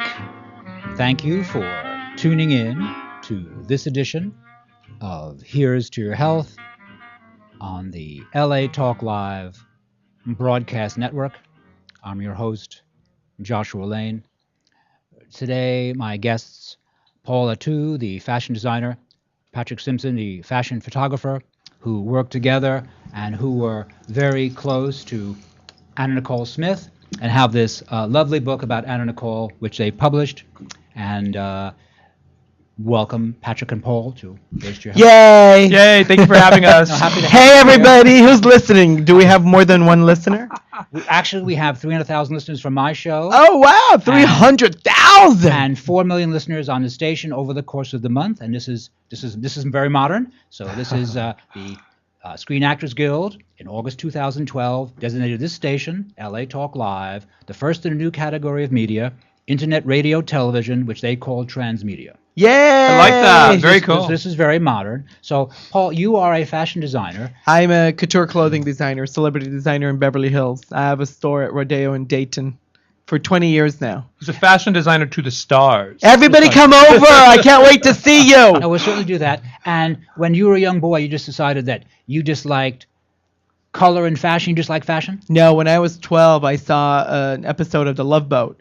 And Julie, the cruise director, was having a fashion show on the deck. And I was like, Mom, what are they doing? Because this is so cool. Next thing you know, it was fashion design. Good for you. So I pursued what I wanted to do. And after 2 degrees in manufacturing across the world and the country, being number 1 at Saks and Neiman's and Cachet and Dubai, and opened up a flagship store in Beverly Hills. And I've been doing that. Where did you get your degrees? My first degree was an associate in arts in fashion design and merchandising. No, I went to Trade Technical College, and then I did international business at the USC and Cal State LA. And you just have a flair for it. You're just good at it. You know, I people often ask me, did you learn this in school? What did you learn in school? I said they were able to give me the tools to put my creativity and my ideas into reality. So they taught me how to be able to transport it on paper and fabric to be able to see the vision. And you got to have a knack for it. You got to know color. You just have to be creative. But he's very creative because he can just take a dress, cut it. Doesn't have to make a pattern. You know, the designers will have to make patterns. He doesn't. He just can cut it and make it fit a woman's body perfectly. He did it with Anna Nicole. So by the way, this lovely photograph, Patrick, you took this photo. Yes. And Paul, you designed this dress. Yes. That's one of her most famous and most recognizable dresses because it was the last dress that when she did her red carpet, that was the last dress she's ever worn. Last public appearance. Yeah. Big public appearance. Before she went to the Bahamas and had the baby, and all the issues started surrounding Anna Nicole in a very negative manner. And as a very young man, you did what for Saks? I sold my collection. I had 4 divisions. The Pola 2 brand has been at Saks and Neiman's and Cachet, Nordstrom's Gallery, Dubai, internationally. And Anna Nicole was one of my, people often ask me, they go, who's the Pola 2 woman? And I say, every woman. But Anna Nicole was one of my favorite women, that she just knew how to wear a dress like there's no tomorrow. So you guys you bumped into her and you did business, but also you were friends, you just got along. Is that it? Well, no, you don't just get along. You get along with saying hello and goodbye. We were intimate. We were friends. Yeah. Inseparable. We celebrated Father's Day, Mother's Day, Thanksgiving, Christmas. It was a unique friendship like none I've ever experienced in my life before. And I don't think I will again. It was something so special and different. Sometimes it's just clicks and it's just good, isn't it? It's fun. Yeah, it was a deep friendship. It really was. We cared about each other. We loved each other. We were there for each other. We've cried on each other's shoulders. We've shared different things that have happened in our lives with each other every day. 3 times a week we used to talk to each other at least. I mean, that's... And when the last 6 months of her life, when she was in the Bahamas, we were back and forth. We practically lived in the Bahamas for the last 6 months. We lived with her at her house. Yeah. Yeah, we had a room there. And, to think, now we have a book, which is a beautiful coffee table book. It's full of pictures of Anna Nicole that I don't think a lot of people... Another book besides this one. This book. This is a very gentle book. I obviously, Corey Oliver, who works for, you designed for Corey. Oh, from Beverly Hills Pond. Yes, oh my gosh, she's a good friend! Very good. She actually loaned me her copy that you'd given her. So in preparation... She did? I can't believe it! She does. Well, very kind of her. But I read through your book and I thought, it was just kind of... It seemed friendly. The whole tone was like the pictures were lovely. The pictures were fun.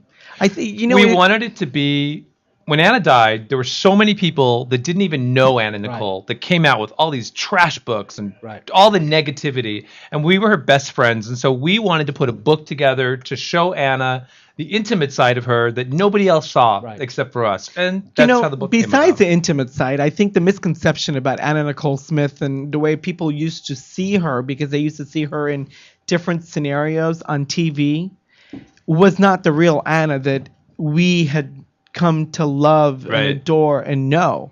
And it's just like any celebrity. When you see them portraying someone else or be somebody else, then you see them in an intimate setting where you're just having dinner and you're watching a movie. Very different. But she had a gift. Anna had a gift we would be hanging out, doing whatever, and then the red carpet would be in 5 minutes and she would just turn it on and become this totally different. She became Anna Nicole, the celebrity. It was really interesting to watch from behind the scenes too. So she really was like, what, kind of a typical American girl, just a good-looking typical American girl. Is that what people liked about it? And also she came from such a difficult circumstance, and she was so successful. I guess people liked that as well. Is that part of it? Yeah. The one thing that resonates with Anna Nicole is the fact that the lifestyle that she came with and the perseverance that she had in order for a better life for herself and for Daniel, and where she wanted to go in life, because she had always aspired to be, she achieved. And Right. I have to say, it's not easy. It's not easy for any person to do, let alone coming from the background and the abuse and. But she had a really unfortunate background, and when she was the Guess Jeans girl, I mean, she was so lovely. Those were such lovely commercials. Yeah. I mean, sometimes when you make a commercial, it just really catches people. People think we like that, And she was just perfect, and she was so delightful and so all-American. Is the way I thought, look at this, a nice American girl here. She was just like great. She was. And you know what about Anna, which one of the things that I really respect about her business-wise is everything she touched turned to gold. She did Guess. It became this huge thing with her campaign. E-television was really nothing until Anna and Nicole show came out, and it became this huge thing. And that ran for 2 seasons. Yeah. Three seasons. Oh, okay. Playboy. I mean, she's on Playboy magazine cover. I think she's the most on the cover. I think there's 2 other people in front of her, but she was on the cover more than anybody else. I mean, she really was. There was a beauty that she possessed within.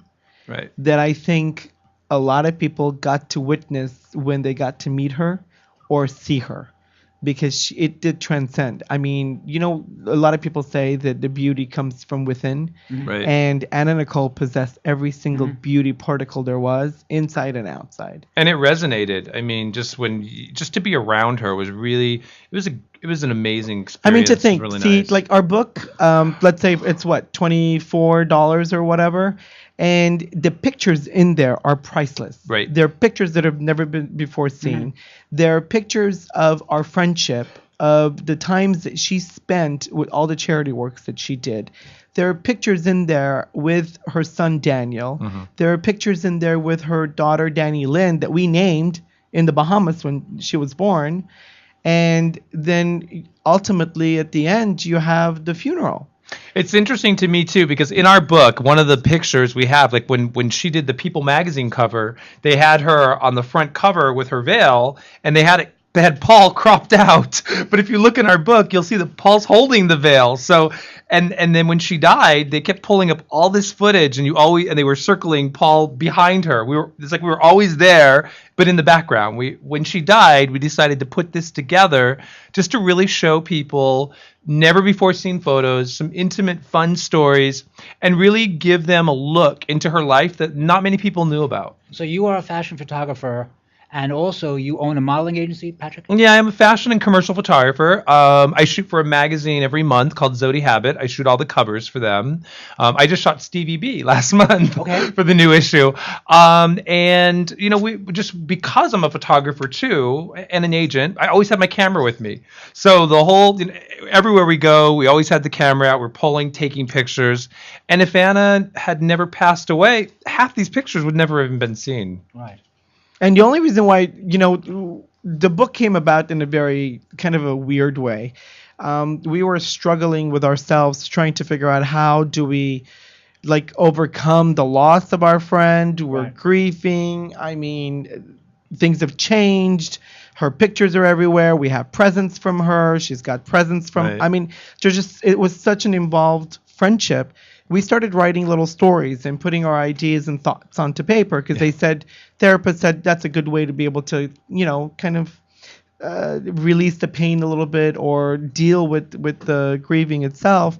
And after a couple of pages here, a couple of pages there, a story here and a story there, looking at the pictures, crying, and I mean, we cried for a long time. But it was like a year process, and it was really interesting because when we finally decided we were going to write the book, we actually did is because we bought a couple of the books that had been written about her, and we're looking at them, and we didn't even finish reading them. We're like, oh my God, this is completely wrong. They did not have this right at all. Right. So Paul's like, why don't we just put our stuff together and put a book together? We're like, yeah, let's do it. I mean, being the best friends, we wanted to give her a beautiful tribute for the friendship and the love and the beauty that she was, that we know, that other people never got a chance to know. And they can, if they buy the book, then they're going to be able to be having a huge insight to how Anna Nicole really was and fall in love with her. Right. The way that I know we had fallen in love with her and still. You know, as her best friends, I think we're doing our job because we keep her memory alive every day. Someone has to, and I'm glad that we are able to do that. Now you guys say this. You're very popular now in Hollywood. I know last Friday, E! Entertainment News was shooting at your mansion, and am I not correct? They were filming you guys. You have your own series coming up. You have a series in Japan. Do you not? Well, we did a show in Japan. We can talk about Japan. Okay, I'm sorry. The USA market, we've got a lot of things coming up, but we can't really talk about yet. Gotcha. Well, the things that we've been on, for instance, like Beverly Hills Pawn, where Corey Oliver, one of our dear friends, she's a sweetheart, by the way. Everybody should watch Beverly Hills Pawn just for Corey. Right. That's Beverly Hills Pawn. I guess I'm a little biased, Wait, but I can P-A-W-N. say that, right? It's P-A-W-N. Beverly Hills, not P-O-R-N. All right? Yes, no, not porn. Pawn. Right. Beverly Hills Pawn. That's right. Oh, Beverly Hills Porn. That's right. That's a different channel. It's a different time. We did that, and we also did. We bought Snow White a beautiful $50,000 necklace. That was very nice of you. And it was her birthday, and it's her birthday today. Yes, today's just 3. Birthday. That's really very nice for your dog. Dog seems very cheerful. Now, I do have a question for you about just about clothing and fabric. Now, I have noticed, because I think that organically grown fruits and vegetables are more desirable to eat and have more food value according to the European Union than conventionally grown. But I have noticed that organically grown, organic cotton has not really taken off in the marketplace. And Ralph Lauren, 4, 5, 6 years ago, had a line of products with organic cotton, and they kind of dudded. Right. And Ralph Lauren obviously is a very popular fashion house. And do you have a take on organic cotton at all? Have you ever used it? What do you think that's going? You know, I know some people that are in the textile mill industry in different parts of the world, and they're trying to find the right organic silks and cottons to be able to manufacture at reasonable prices. But that's what Paul's working on now. He's doing organic silk in Indonesia. Yeah, good for you. in it's Indonesia. Be neat. Yeah. But it's not very price friendly, I guess. Because No, price is very important. So is it double the price or something like that? Oh my God, like 5 times more the price, because the process is different. The dyes that you have to use, that are the process of the dye to be able to make the dye is different.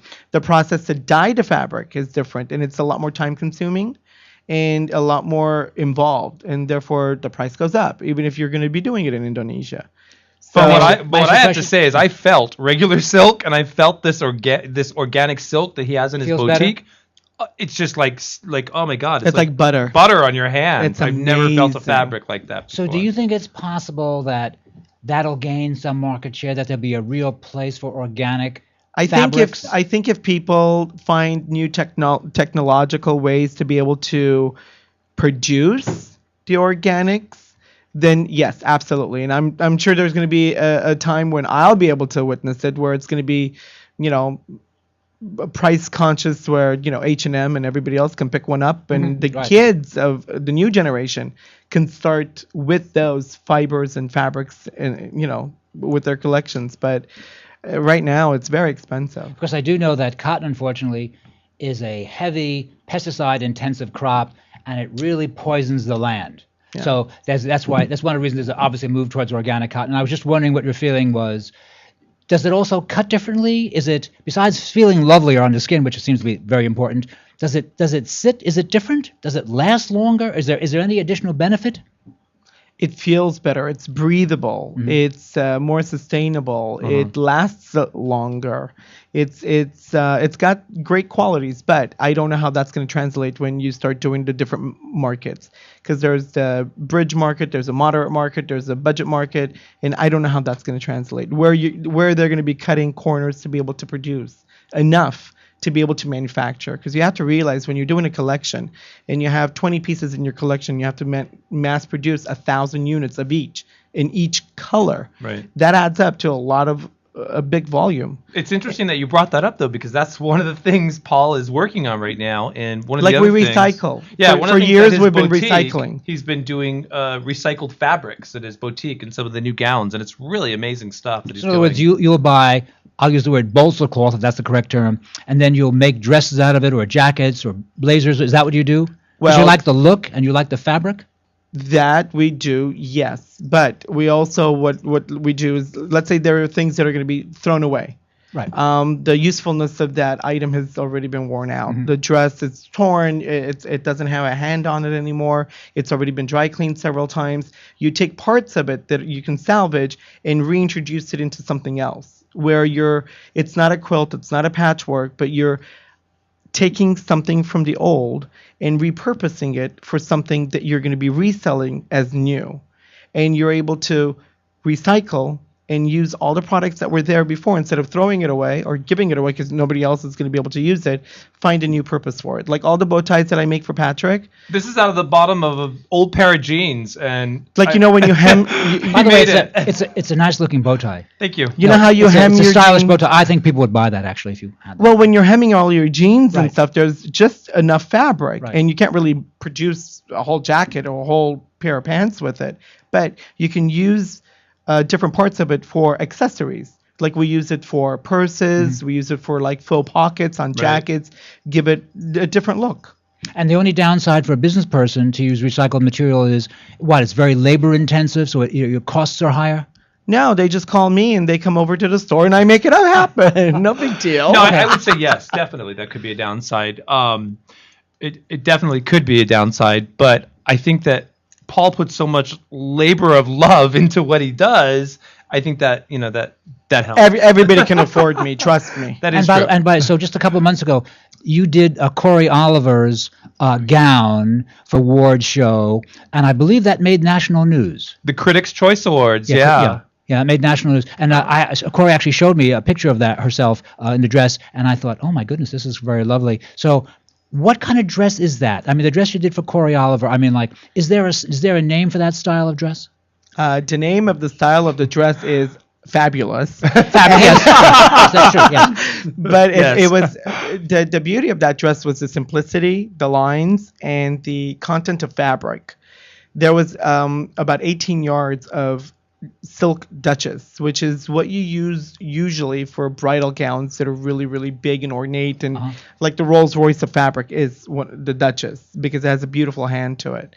And hand means what exactly? The feel of the fabric. It also has a satin organza parts to it, which is a very difficult fabric to work with. And that's not a typical fabric that you would be able to find readily anywhere.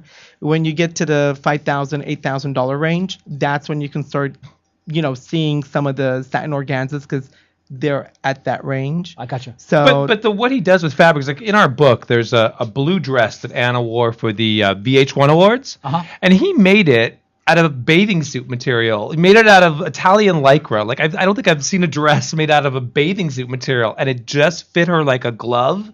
And that's just a part of his work. He just can look at a woman's body, take whatever fabric she would never think of using. Well, the body was bathing suit material, and then I hand applied beads and Swarovski crystal and French lace all the way throughout the rest of the parts. Yes, but I'm giving you a compliment. Who thinks of making a dress, like a couture dress, out of a bathing suit material? A great designer. My fiance. That's well, my question for you then is, I don't want to sound too silly on this. Yes. When you make a lovely dress, let's say Corey wore for the Critics' Choice Awards, or Anna Nicole Smith wore, these women wear the dress once, right? They don't wear it more than once. Is that correct?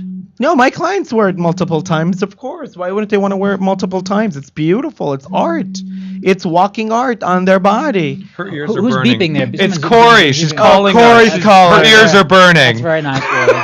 That's very nice. Hi, Corey. Do you want to get in on the action? We're doing an interview. No, we're actually live on the air. So. Hold on. Oh my God! She wants to talk to Snow White. She's calling to I speak to see. Snow One White. of your fans are on the phone, Snow White. So, that dog must weigh what? 6 pounds? Something like that? A little 5 pound dog? No, 6 pounds. 1.8. 1.8. 1.8. Less than 2 pounds. 1.8. Oh my goodness. Well, oh, that's very good. Snow White has a caller. That's good. Line 1 for it's Corey Oliver. What's going on, Corey? Oh, she wants to say happy birthday to Snow White. Well, that's very kind of her. And is there any kind of fabric that you... Yes, we can hear you, Corey. Go ahead.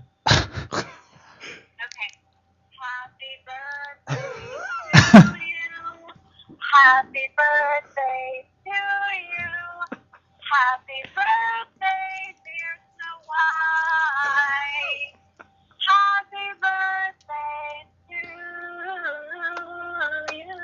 you. She's giving you kisses. Mwah, Oh, she mwah. loves it, Corey. Thank you. Thank you. Bye. That was Corey Oliver calling. Very nice of her. Corey Oliver in the new series Beverly Hills Pawn, P-A-W-N, on Reel's channel. See, I have to tell you, you know how Corey is right now? Yes. That's how Anna was with us all the time. I mean, Yeah. our friends are our friends, and the world stops when it comes to our friends. I mean, I have to say, because she did say that was really interesting, because one of my favorite memories with our friendship with Anna Yeah, Nicole, that's funny she did that. one year she called me on my birthday and sang "Happy Birthday, Patrick," like like Marilyn Monroe did to the president, and it was one of the most special things ever. Well, that It was actually really is very cool. kind. It's really Yeah. very nice. and you know, kind of and you know, gestures really like. and she wasn't wearing anything. Yeah, she told me that too. That's interesting. And certainly she was really very lovely, really. Yeah. And she really did have a nice thing, I think, a nice sense about her for all the bad stuff that happened to her, which really does color us. When you have all this bad stuff happen to you, it's like, oh, you take such a pounding all the time. She Right. really, I remember when I saw her in the Guess Jeans ads, I thought to myself, see, this is what American girls really can be or are, you know? Sure. And I just thought, when I saw that, because I'm a business person, I thought, this ad hit. This is it. So the guys who put the ad together probably thinking, we did a good job here. We picked the right girl, Right. and we got the right shots of her, and she's in the right outfit, and we got the right lighting. And that's all very tough to get, isn't it? You have to, you know, you don't always get it. And she wasn't a skinny mini when she Right, did that's Guess. right, She was very right, voluptuous, very full figured, and looked amazing. With Anna Nicole, there was never a bad shot. Yeah. Oh, that's good. No matter what time of the day it was, she never took a bad picture. Well, that's very kind of you to I say. mean, never took a bad picture. And I think that resulted from the beauty that she was within, because she was not a mean person. Right. You could never get a bad light. I mean, it's just Well, it's that's just beautiful. Yeah. Beautiful. I mean, all the proceeds from our book also, like all the people that she used to help. All the proceeds from our book go to our foundation, which then helps What foundation is that? the Apollo 2 Charitable Foundation. So the $24.95, except for the printing costs, it goes to the charity. Yes. And then the charity then helps all the kids that are affected and infected with cancer. My mom passed away from cancer 18 years ago. So we have this foundation for years now. Set So- up in her memory. And so yeah. we decided to do the proceeds of the book to that. Since I have a day job, which is making dresses in Beverly Hills. I have a day job too. Do you work all the time? All the time. I'm working now. Well, I know this is I understand. You know but what? Our life is not work because it's a passion of love. I mean, what I do is what I've wanted to do. It's nothing. It's not a job. It's fun. I love meeting the people that I do. I love designing for the dresses that I do for the women that I dress for, the fashion shows, the new trends, custom that I do. It's not. I wish it was work. Well, certain things are classic fabric. Like, you know, everyone loves denim, and really denim jackets or denim blue jeans look great. Do you work with that much? He does, yeah. Well, look at his bow tie. It's denim. No, but I really do like the bow tie. Actually, Isn't that great? Look think at the the bow tie little is really red, good, the really. red, white, and blue Yeah, theme no, going no, on. It's beautiful. Yeah. I'll make you one. Thank you very much. I can see the guys on Bloomberg Business News, Tom Keene, Right. surveillance, wearing one. He'd look fantastic. Well, you know what, the traditional, where most people have always done the traditional satin bow ties, which is, when they're getting married and stuff. Right. But there's a whole new generation, Yeah. a new eclectic way of being able to represent yourself. Like you'd wear loafers instead of wearing the tuxedo shoes when you're wearing the tuxedo. So it just gives the man a little bit of an edge for different styles so that they're personalized and they don't look like a penguin, but Right. they're able to look like themselves. So I custom make a lot of these bow ties for weddings, for the ushers and the groomsmen, for all different events. I start out as the model wearing the bow tie. He makes more. Well, you make a model. You're the model because you're readily available. Yes. That's why you kind of work on your. He kind of knows your size. Well, he used to be a Versace model, so years ago, and that's how he got into the business. I started modeling. How many years ago? Many years ago. Oh my goodness, Versace model. Oh, good for Yeah. you. Well, that must have been a top spot. Versace being a top designer. Yeah. Yeah. Oh, good for you, I Patrick. did the Creative Colors show, one of his very first fashion shows in 1987. Huh? Yeah. In Miami. No, in LA. In LA. Yeah. Because I know he had a lovely mansion in Miami Yeah. Beach. That was after. Yeah. Was that after? That was after. Yeah. So you were involved with fashion as a young guy, as a fashion model. Yes. Well, look at him. He's 6'2.5", blonde, blue. I mean, come on, man's hot. Yes, I know that. I thought, when you're a fashion photographer, I didn't really know what you'd done younger. I thought maybe you were just on that end of the profession. No, I started modeled in New York, worked in Japan, was in Europe for a little bit, worked in Germany, was back in New York, then back to LA. Then I actually went to Milan, started shooting photos there, came back and opened up my own agency.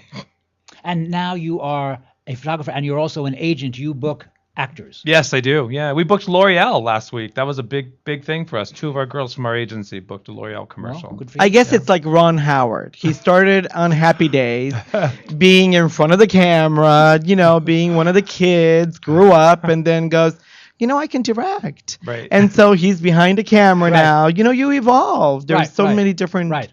You evolve. I maybe that's the same thing that I've been doing. I design. I can sew. I drape.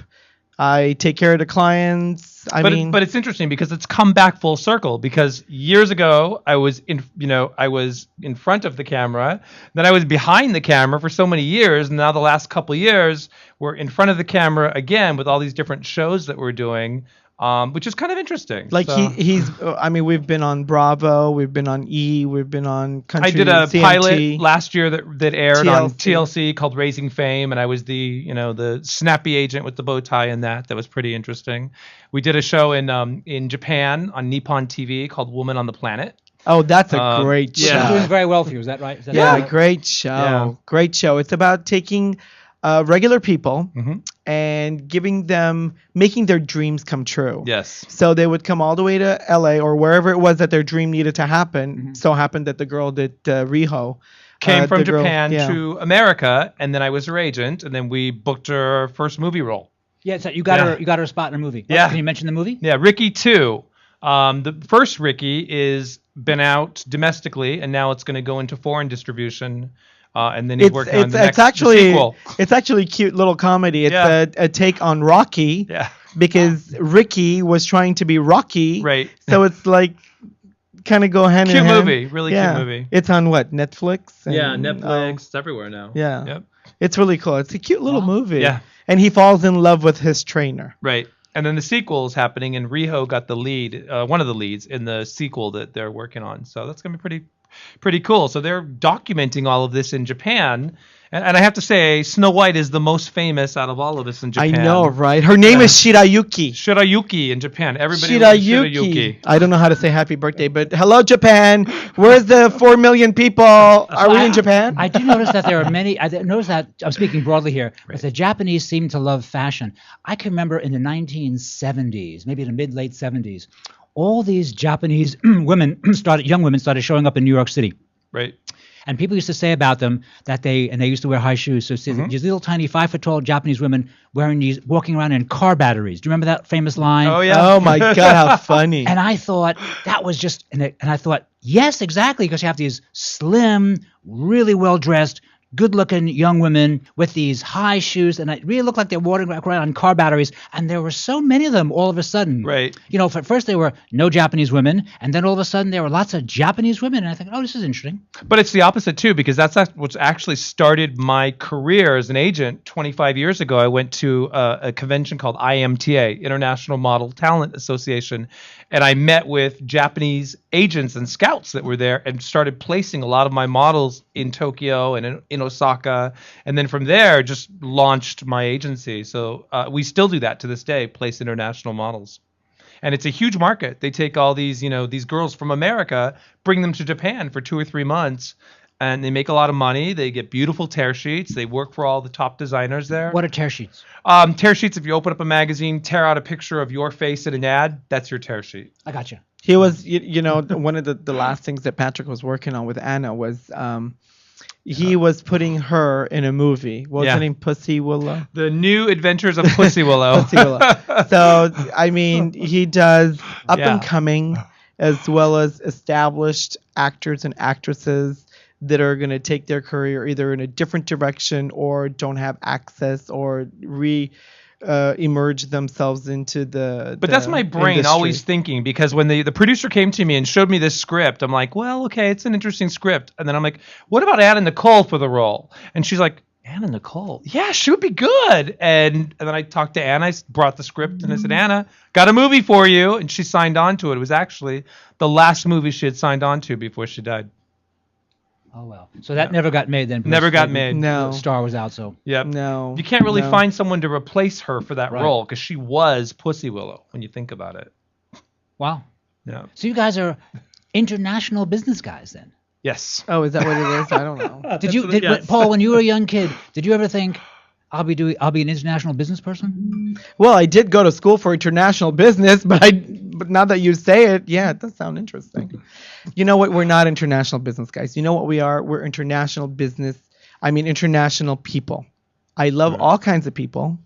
We like to get along with all cultures. We don't discriminate against anything or anybody, because I feel like, you know what? We're here. Right. We have our time here. We should be good with everybody here, because you don't know when you're going to meet them again.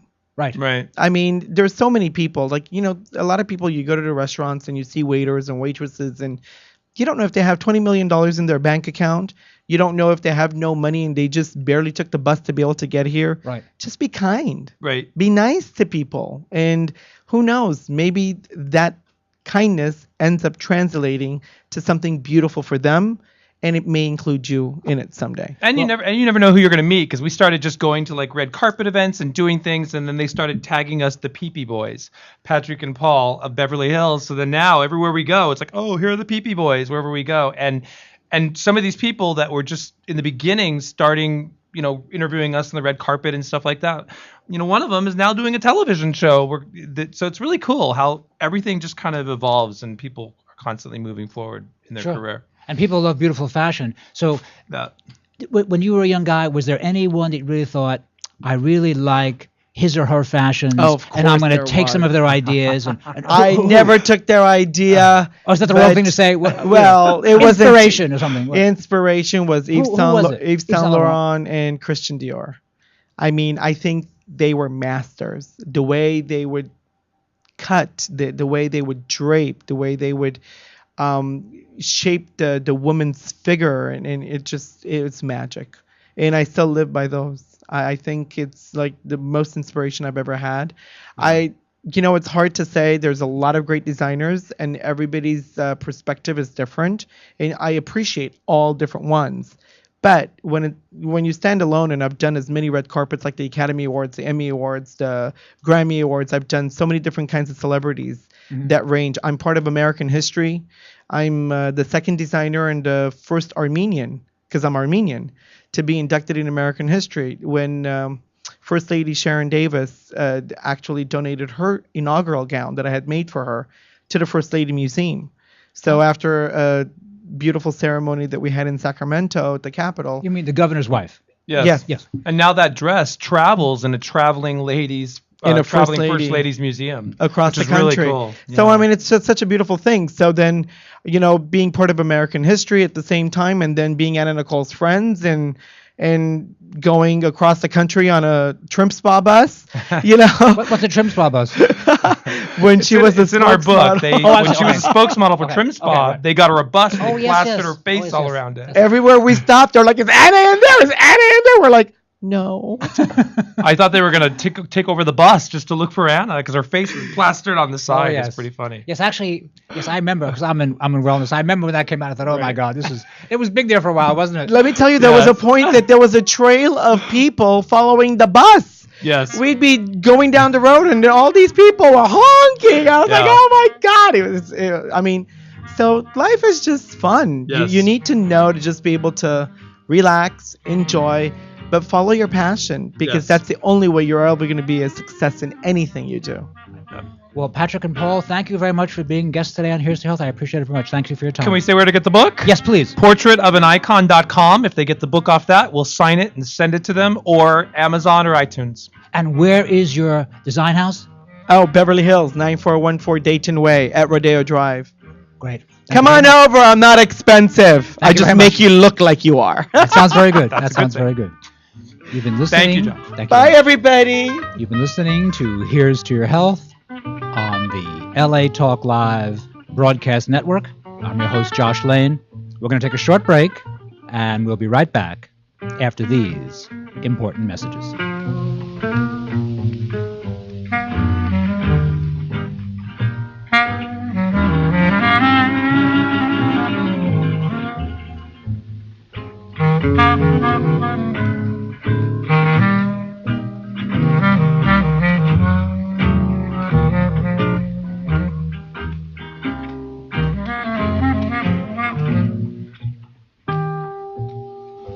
We know there are many choices in internet radio, and the staff and host of LA Talk Live would like to thank you for choosing the internet's hottest destination for the most eclectic sound and invigorating talk.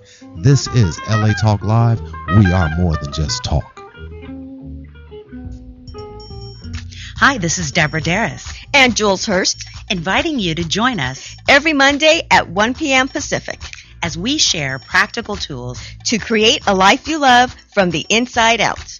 So remember to tune into Inside Out, How to Create a Life You Love on Mondays at 1 p.m. Pacific, exclusively on latalklive.com. You can also catch us on iTunes Radio, R&B, Radio Flag, TuneIn Radio, Live 365, AHA Radio, TiVo Radio, and Apple TV Radio or just watch and listen directly at latalklive.com. Reality radio handcrafted for your listening and viewing pleasure. This is LA Talk Live. And we are more than just talk.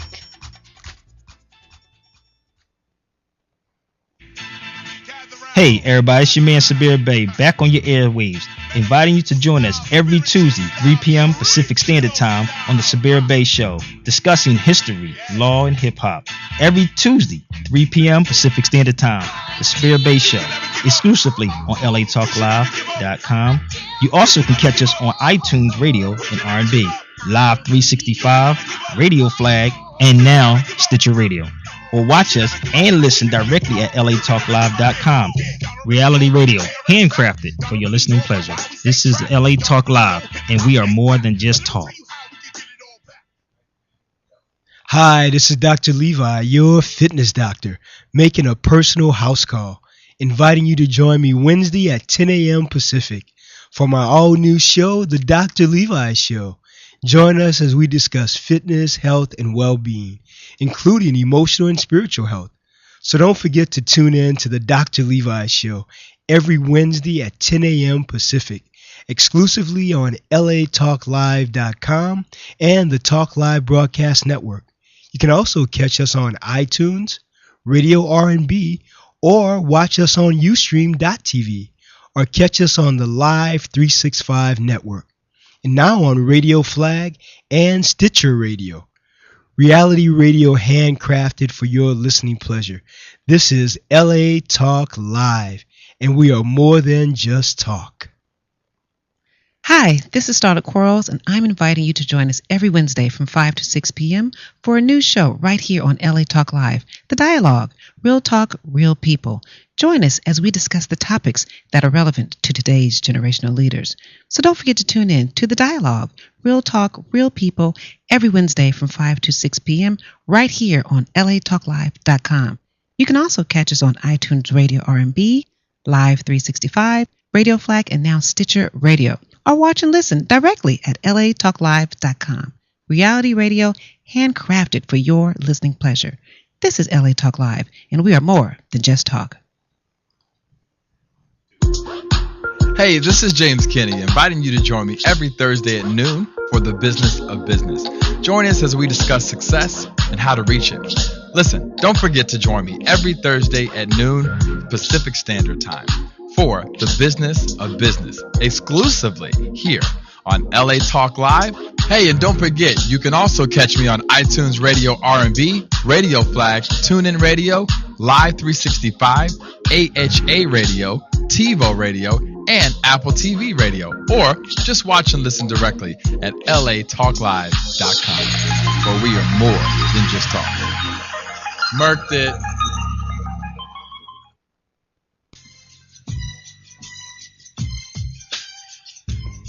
Hi, this is Dr. Lewis Logan, inviting you to join me every Friday from 11 a.m. to 12 noon for Faith on the Front Line. We don't just talk about it, we are about it.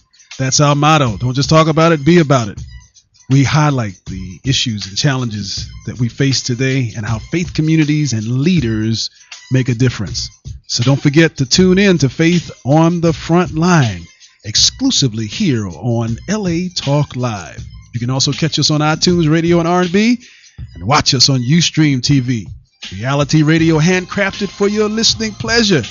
This is LA Talk Live, and we are more than just talk. Joshua Lane, member of the board of directors of Dr. Ann Wigmore's Hippocrates Health Institute, Josh Lane was part of the Dr. Ann Wigmore team that brought wheatgrass, sprouts, and raw foods to a worldwide audience. And now the host of Here's to Your Health on LA Talk Live, Joshua Lane.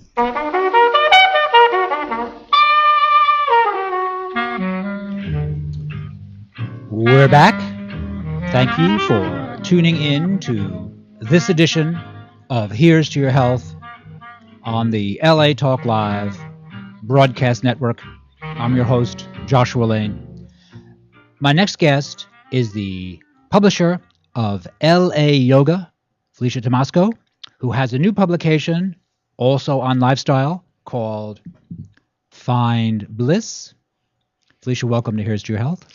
Thank you so much. It's such an honor to be here, and I always love hearing the various perspectives on health and wellness because it's a subject that's near and dear to my heart, and I appreciate your efforts to bring it forth to people from a variety of different points of view. Right, because one thing I do know now that everyone has their own perspective. Mm-hmm. We have the vegan perspective, and then we have the bodybuilding perspective. I mean, they're real, and these perspectives are valid. Everyone has their own sense of the universe.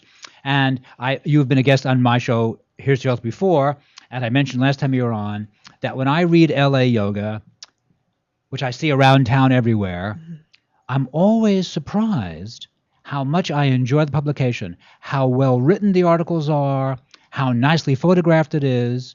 You have national advertisers on a subject, yoga, which is approaching but not quite a mainstream status. People like to make fun of yoga, although they don't dismiss the benefits of yoga.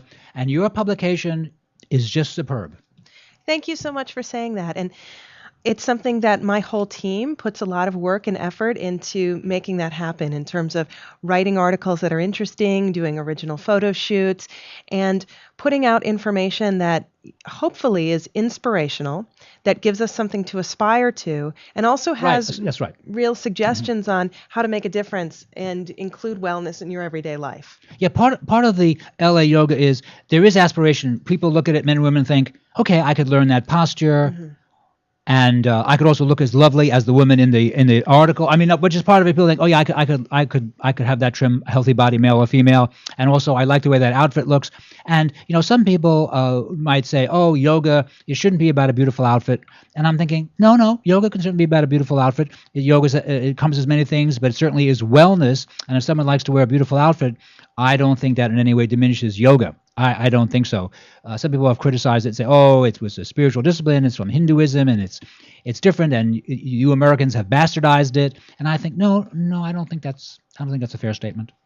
Well, if we look at the fact that yoga is a spiritual discipline, and we consider the fact that our spirituality is part of everything that we do in our life, and spirituality isn't necessarily limited to Hinduism or one particular religious path. And one of the things I appreciate about yoga is that you can apply the principles and practices of yoga to any tradition.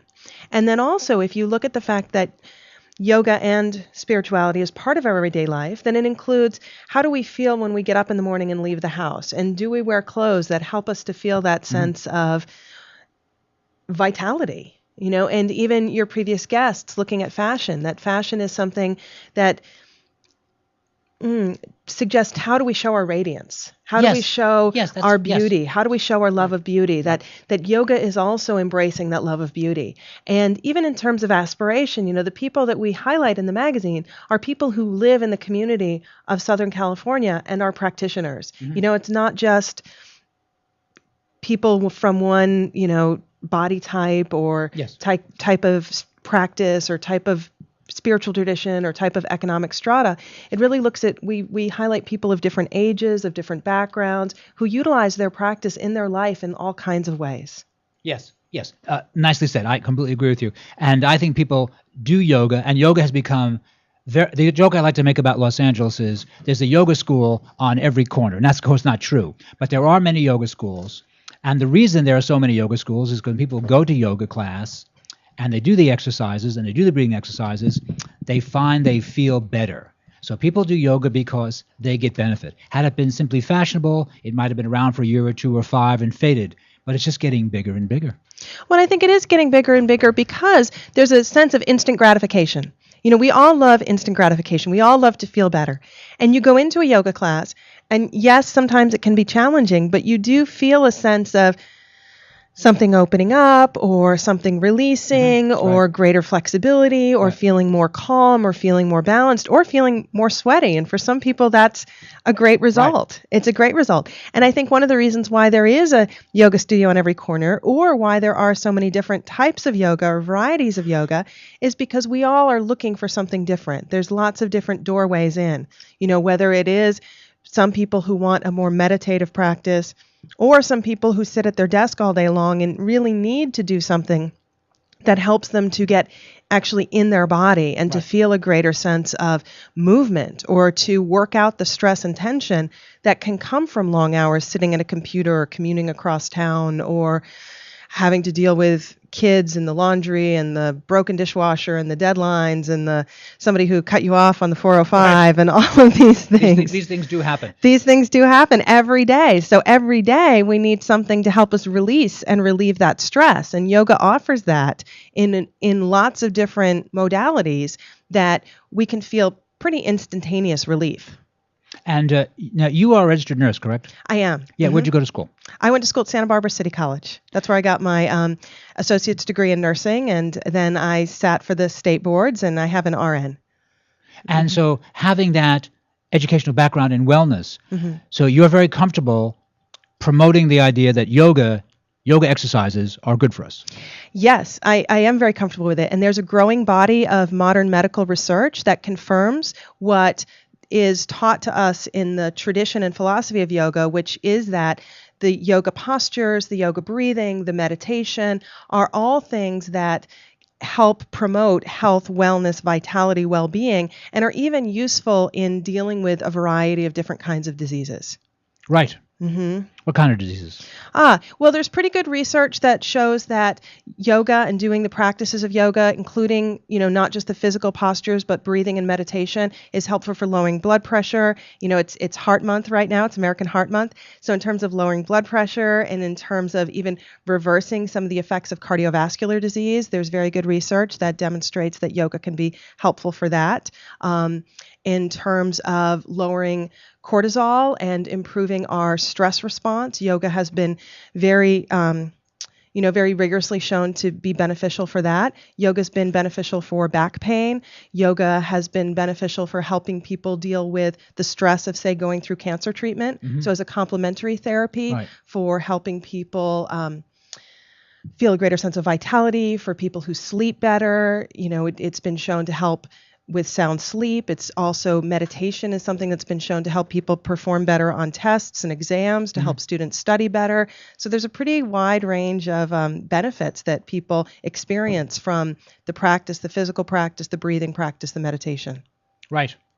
And so you, as a young woman, you bumped into yoga, you liked it, and so you actually started this magazine, LA Yoga. Well, I'm not the founder of the magazine. I worked with the founding editor from the very first issue, the person who was the publisher and the editor, Julie Dyfee, who was my mentor. I worked with her from the beginning of 2002 when LA Yoga started publishing.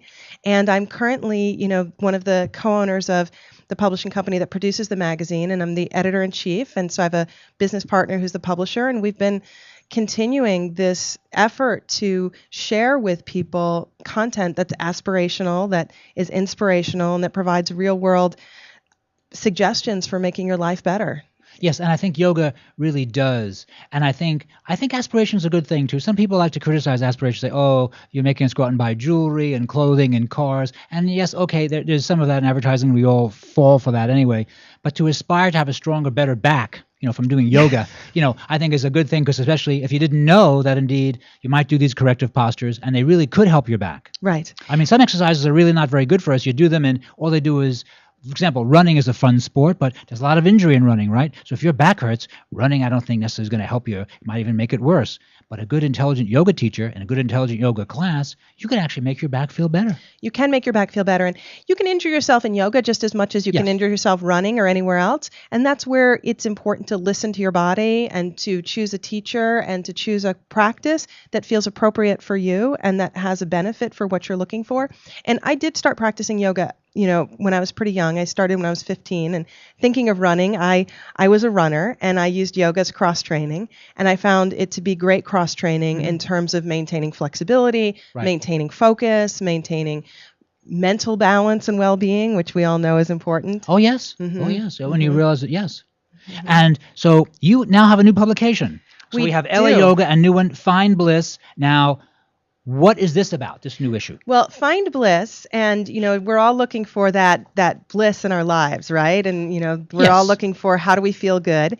And so Find Bliss, our key messages or our key cornerstones are food, home, spa, and practice. All the ways in which we find bliss in our lives. Food, home, spa, and practice. Practice as in yoga practice. Well, as in yoga practice, but also all the other practices in our lives. Mindfulness, intention setting, practices like how are we intentional and focused about how we spend our money. So thinking about, whether it's our car or our estate planning, how do we do it with a sense of intention so that whatever decision we make it with clarity. So practice can also be, yoga, tai chi, but also how are we living our life with that clarity? And sometimes people say, oh, I want to find balance in my life, but I'm not really a yoga person. So partly we produced Find Bliss for people who, I really want to feel better in my life, but they may not necessarily resonate with yoga, but they do resonate with bliss. And it's also a way for us to include things like information about spa treatments or different spas and what they're like in Southern California, or information about home. We work with interior designers and feng shui experts and architects to write stories about the home, whether it's something inspirational again or aspirational. How do you create a kitchen that really works for you? Those are some of the topics that we're interested in. Does Southern California, is this a very strong area for the spa movement? It is a very strong area for the spa movement, both for day spas as well as for destination spas. And I think it's, again, because there's a focus in Southern California on health and wellness, and people see spas as a way to kind of jumpstart a health and wellness practice, also as a way to decompress or de-stress.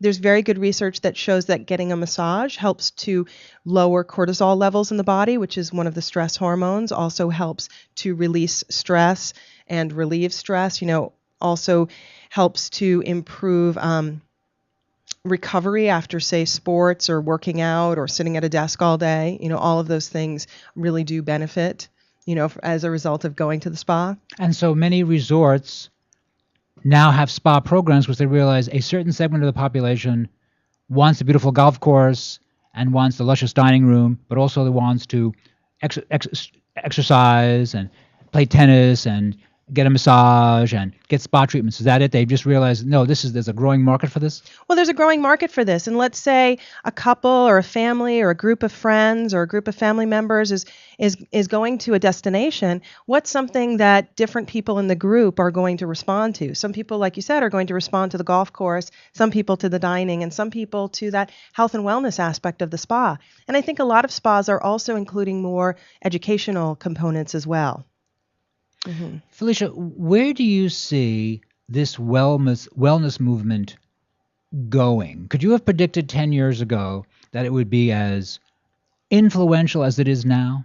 Well, it's interesting because sometimes people say, oh, the yoga market or yoga has peaked. And I don't believe that. Who says that? Oh, I don't know. I don't know who says that, but it's something I've heard before. But I don't believe that to be true at all. So, and I think 10 years ago, could we have predicted that health and wellness, that yoga would be even included? You talked about advertising, that yoga and yoga postures would be included in mainstream advertising or on billboards or so on? Probably not. But I think it's only going to grow because I think that inherently we all want to feel better. And even in terms of, you were speaking about this earlier, the increase of organics and how people are really seeing that organic food does make a difference or non-GMO food does make a difference. And more people are taking yoga classes. And I think it's a movement that's coming from the people. And I think it's something that we're all educating each other at this point in time. And because there is a real world result, we really do feel better. Right. And people take their friends to yoga class, or people take their friends to different kinds of events, or take their friends to the spa because they really do feel better. Right. And so we share it with each other. Yeah. Anyone who says yoga has peaked, it's like, I don't think you can really compare yoga to a hula hoop. No. It is not a hula hoop. No, it is like, it's a athletic event. But it's more than that. No, I think yoga is only going to get bigger. I can't really predict the future. It's not one of my skills, but I just think to continue to grow because people see it works. And so people think we're going to use it. People see it works, and there's more and more people practicing yoga. And because there are very few things in our life that do help us to feel better, right? That really do. Yes, putting on great clothes helps us to feel better. Having a great kitchen helps us to feel better. But things that we can do from the inside. Right. That yoga is a technique of beauty and balance that comes from the inside out. Exactly. That's exactly what it is. Mm-hmm. Yeah. And can I ask, how many do you distribute a month in the LA territory of LA Yoga, for example? So, for example, LA Yoga, we distribute 50,000 issues throughout Southern California. That's a lot, isn't it? It is a lot. It is a lot, but then you figure how big the LA metropolitan area is. It's a small amount, but I know that people pass them on to their friends. I know people will sit in a coffee shop and read them and pass them on to the next person. People will sit at their yoga studio and read them. People do tell me that they subscribe to them. We have them in spas and hotels and yoga studios and coffee shops and health food stores all around the region. I mean, when I read any national publication, and I read lots of different publications, but when I'm reading Vogue, for example, something like that, or Cosmopolitan, I think to myself, well, these stories are nicely written. I mean, it's nicely done. And I look at LA Yoga and I think, yeah, exactly, it's exactly the same. I mean, I think it's the same quality. And I felt that when I started reading them, and then I thought, okay, maybe it was just they had one good issue. I thought they scored on one issue. And then I thought, no, I've been reading this now for a year or two, and I'm thinking, no, every issue, and I'm thinking, I actually look forward to reading this publication, and I thought, no, that's not easy to attain. That's not easy to do. Well, thank you so much for your acknowledgement, and thanks for sharing that. Our team puts a lot of blood, sweat, yoga practices, and everything into it. And, I'm trained as a nurse, but my undergraduate degree was in environmental biology, and I studied science writing. And so I have a background as well in writing and in journalism. I've worked for newspapers and I've worked for other magazines and done a lot of book editing. So having stories that are interesting to read is something that's very important to me as well as to the rest of my team. You know, we all want good writing. We all want good storytelling. We all want to be drawn into whatever it is that we're reading and to feel captivated. So that's something that we all kind of hold to. How do we captivate our reader? How do we keep them interested? Now, also, the yoga fashion market, that continues to grow, does it not? The yoga fashion market does continue to grow. And I think it's become commonplace to see people in their yoga clothes at the grocery store or to see fun and fashionable yoga clothes. We actually do a fashion issue every year in September, which is when a lot of magazines typically do their fashion issue. And we like to play around with yoga fashion and what people are wearing. We're actually planning right now a story for our April issue on what to wear to yoga festivals. You know, how to plan out. Oh, that's very cute. How to plan out your outfits, and also to go from day to night and to kind of plan if you're in a different kind of setting, if you're in the desert, if you're in the mountains, what are you going to wear that's functional and yet fun? So it may seem superficial, but there is a sense of how are you comfortable and how are you comfortable in your own skin and how do you have fun with what you're wearing? How does it express something about who you are? Right, and that all seems perfectly fair. I remember when Danskins were around, women wore Danskins, and Yes. that was kind of your choice. It was Danskins or it was Danskins, and it was Danskins was your choice. And now there are many choices. I noticed that almost every issue on the back page, hardtail, major advertisers will be on, and usually have some nice-looking athletic girls there in very interesting postures, and the form of the women seem very lovely and beautiful and athletic and graceful, and I'm thinking, boy, almost every month they get great shots. And that also is not easy to do. It's not easy to get a great shot every month. And I think, every month. And the clothing looks great too. But I'm thinking, wow, every month. Every month. And, you know, Hardtail's a locally owned LA company. They're a family-owned company. I did not know that. Yeah, they're a family-owned company. They produce their clothing here in LA, and their corporate headquarters is here.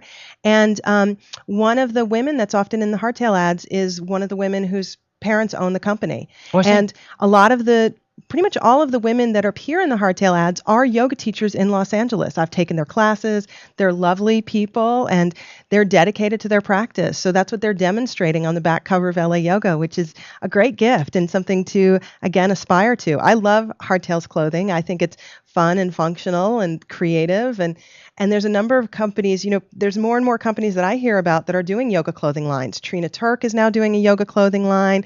Oakley, I've heard, is doing a yoga clothing line. Oh, really? Oakley? Oakley, I just found that out this last week. Patagonia does a yoga clothing line. Patagonia? Yes. Oh, my, I did not know that. Yeah. The daughter of Yvon Chouinard, who, you know, is the owner of Patagonia, his daughter is very much into yoga and designs their yoga clothing line. Well, So there's a lot of, you know, when we think about the yoga fashion, there's a lot of dedication by yoga practitioners who also want to share their passion for their practice through clothing. And also, if I could mention this by way, a little lighthearted comment, was it 6 months or a year ago when Lululemon had a little supposed error with their yoga pants for Yes. women? They were showing a lot of buttock, I guess is the nice way to put it. They were just kind of, you know, A little bit see-through. They were a little kind of a see-through. And I didn't notice anyone stopped buying them. And when I saw that in yoga classes with the women, I thought, that's obviously the look. I thought, okay, it's great. You know, I thought that's the look. I didn't realize there was a design problem with the quality of the fabric. And then when I saw the owner of Lululemon on, I think I saw him on Bloomberg Business News, be interviewed, and they just thought it was great too. They were perfectly thrilled with it, and didn't seem to hurt them in any way. Well, Lululemon has done a great job making yoga clothing very mainstream and just being out there. And yes, they get criticized, and yes, they've made some mistakes, but so have we all, right? They just happen to be very visible with theirs. Do you think that was really purposely done? I don't know the Hard answer to know to that. really, but- Yeah, I don't know the answer if that was purposely done or if it was a flaw that nobody caught. I mean, we all make mistakes, Right. and they go through different layers of people. So yeah, I don't know the answer to that. I didn't find any of the women were offended. The women weren't offended because, you know, I saw the Lululemon outfits, you know, in the yoga, because I do a certain amount of yoga. I happen to benefit, and I thought, okay, fashion, great, it's fashion. I thought it never dawned on me that was some sort of design error, but it did make the national news, and the nighttime comedians loved that one. Oh, yeah. That ran for a week or two, and that was very lighthearted. Well, it gives a lot of fodder, but we also make fun of things, and that's not necessarily bad too. It's how we interact with the world, and sometimes it's okay to make fun of clothing or the practice or anything else. But yeah, it did make the rounds of a lot of talk shows and everything else. And also, speaking of the value of clothing, do you feel there'll be much of a movement in the yoga clothing world, towards an organic fabric, toward organic cotton fabrics? Yeah, and I know that, and you mentioned this as well, that cotton does use a lot of pesticides. It's a very challenging crop. And I have seen a lot of different companies focus on organic cotton or focus on recycled materials or using, or even reclaimed or repurposed fabric. I know Patagonia has a big effort for that. I've seen different companies do organic lines over the years, and I'm hoping that it's something people do more and more of. Yeah, if I could venture a guess for the future, I think we'll start to see more and more of that. Yes, I've been surprised that Ralph Lauren 4 or 5 or 6 years ago had a bunch of organic stuff. They had organic towels and they had all sorts of stuff organic, and it kind of dudded for them. Mm-hmm. And I thought, oh well, this is Ralph Lauren. They got a lot of muscle. They got a lot of advertising revenue behind them. A lot of brains behind them. And I was slightly distraught and surprised that their organic line was not successful. Yeah, it's been surprising to me to see. Lululemon did an organic line a few years ago, and I haven't seen them do much with it since. It's kind of surprising to me, too, that there hasn't been a bigger movement for organic yoga clothing. But I do see people continue to experiment with it or continue to emphasize it. Right. And once again, your LA Yoga and now Find Bliss is what? Everywhere from, say, San Diego up to Ventura? Is that where you are? Yeah, we actually go as far north as Santa Barbara and as far east as Palm Springs. So we do have a strong network in Palm Springs because there's a lot of spas and yoga studios and health and wellness, and a lot of people go out to Palm Springs for the weekend. So we're found all over town. You can also find us online at layoga.com or at findbliss.com. Our new issue of each magazine comes out later today, which is exciting. Oh, very nice. Mm-hmm. Good timing. Yes. Very good timing. Well, Felicia, from LA Yoga and from the new publication Find Bliss, thank you for being a guest today on Here's to Your Health. Oh, thank you so much. It's an honor to get to talk about yoga and wellness with you here today. Thank you, Felicia. Thank you very much. You've been listening to Here's to Your Health on the LA Talk Live broadcast network. I'm your host, Joshua Lane. We're going to take a short break, and we'll be right back after these important messages.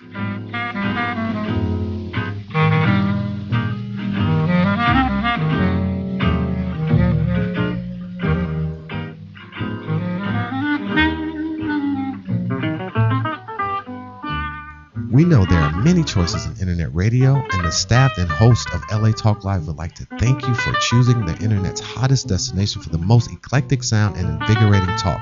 This is LA Talk Live. We are more than just talk. Hi, this is Deborah Darris and Jules Hurst, inviting you to join us every Monday at 1 p.m. Pacific as we share practical tools to create a life you love from the inside out. So remember to tune into Inside Out, How to Create a Life You Love on Mondays at 1 p.m. Pacific, exclusively on latalklive.com. You can also catch us on iTunes Radio, R&B, Radio Flag, TuneIn Radio, Live 365, AHA Radio, TiVo Radio, and Apple TV Radio. Or just watch and listen directly at latalklive.com. Reality radio, handcrafted for your listening and viewing pleasure. This is LA Talk Live. And we are more than just talk.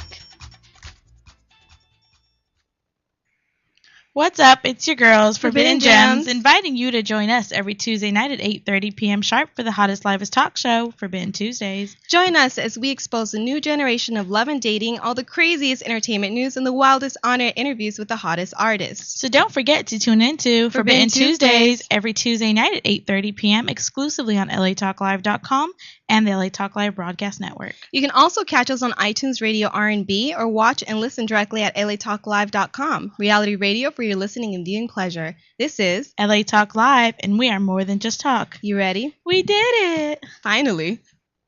Hi, this is Starlet Quarles, and I'm inviting you to join us every Wednesday from 5 to 6 p.m. for a new show right here on LA Talk Live, The Dialogue, Real Talk, Real People. Join us as we discuss the topics that are relevant to today's generational leaders.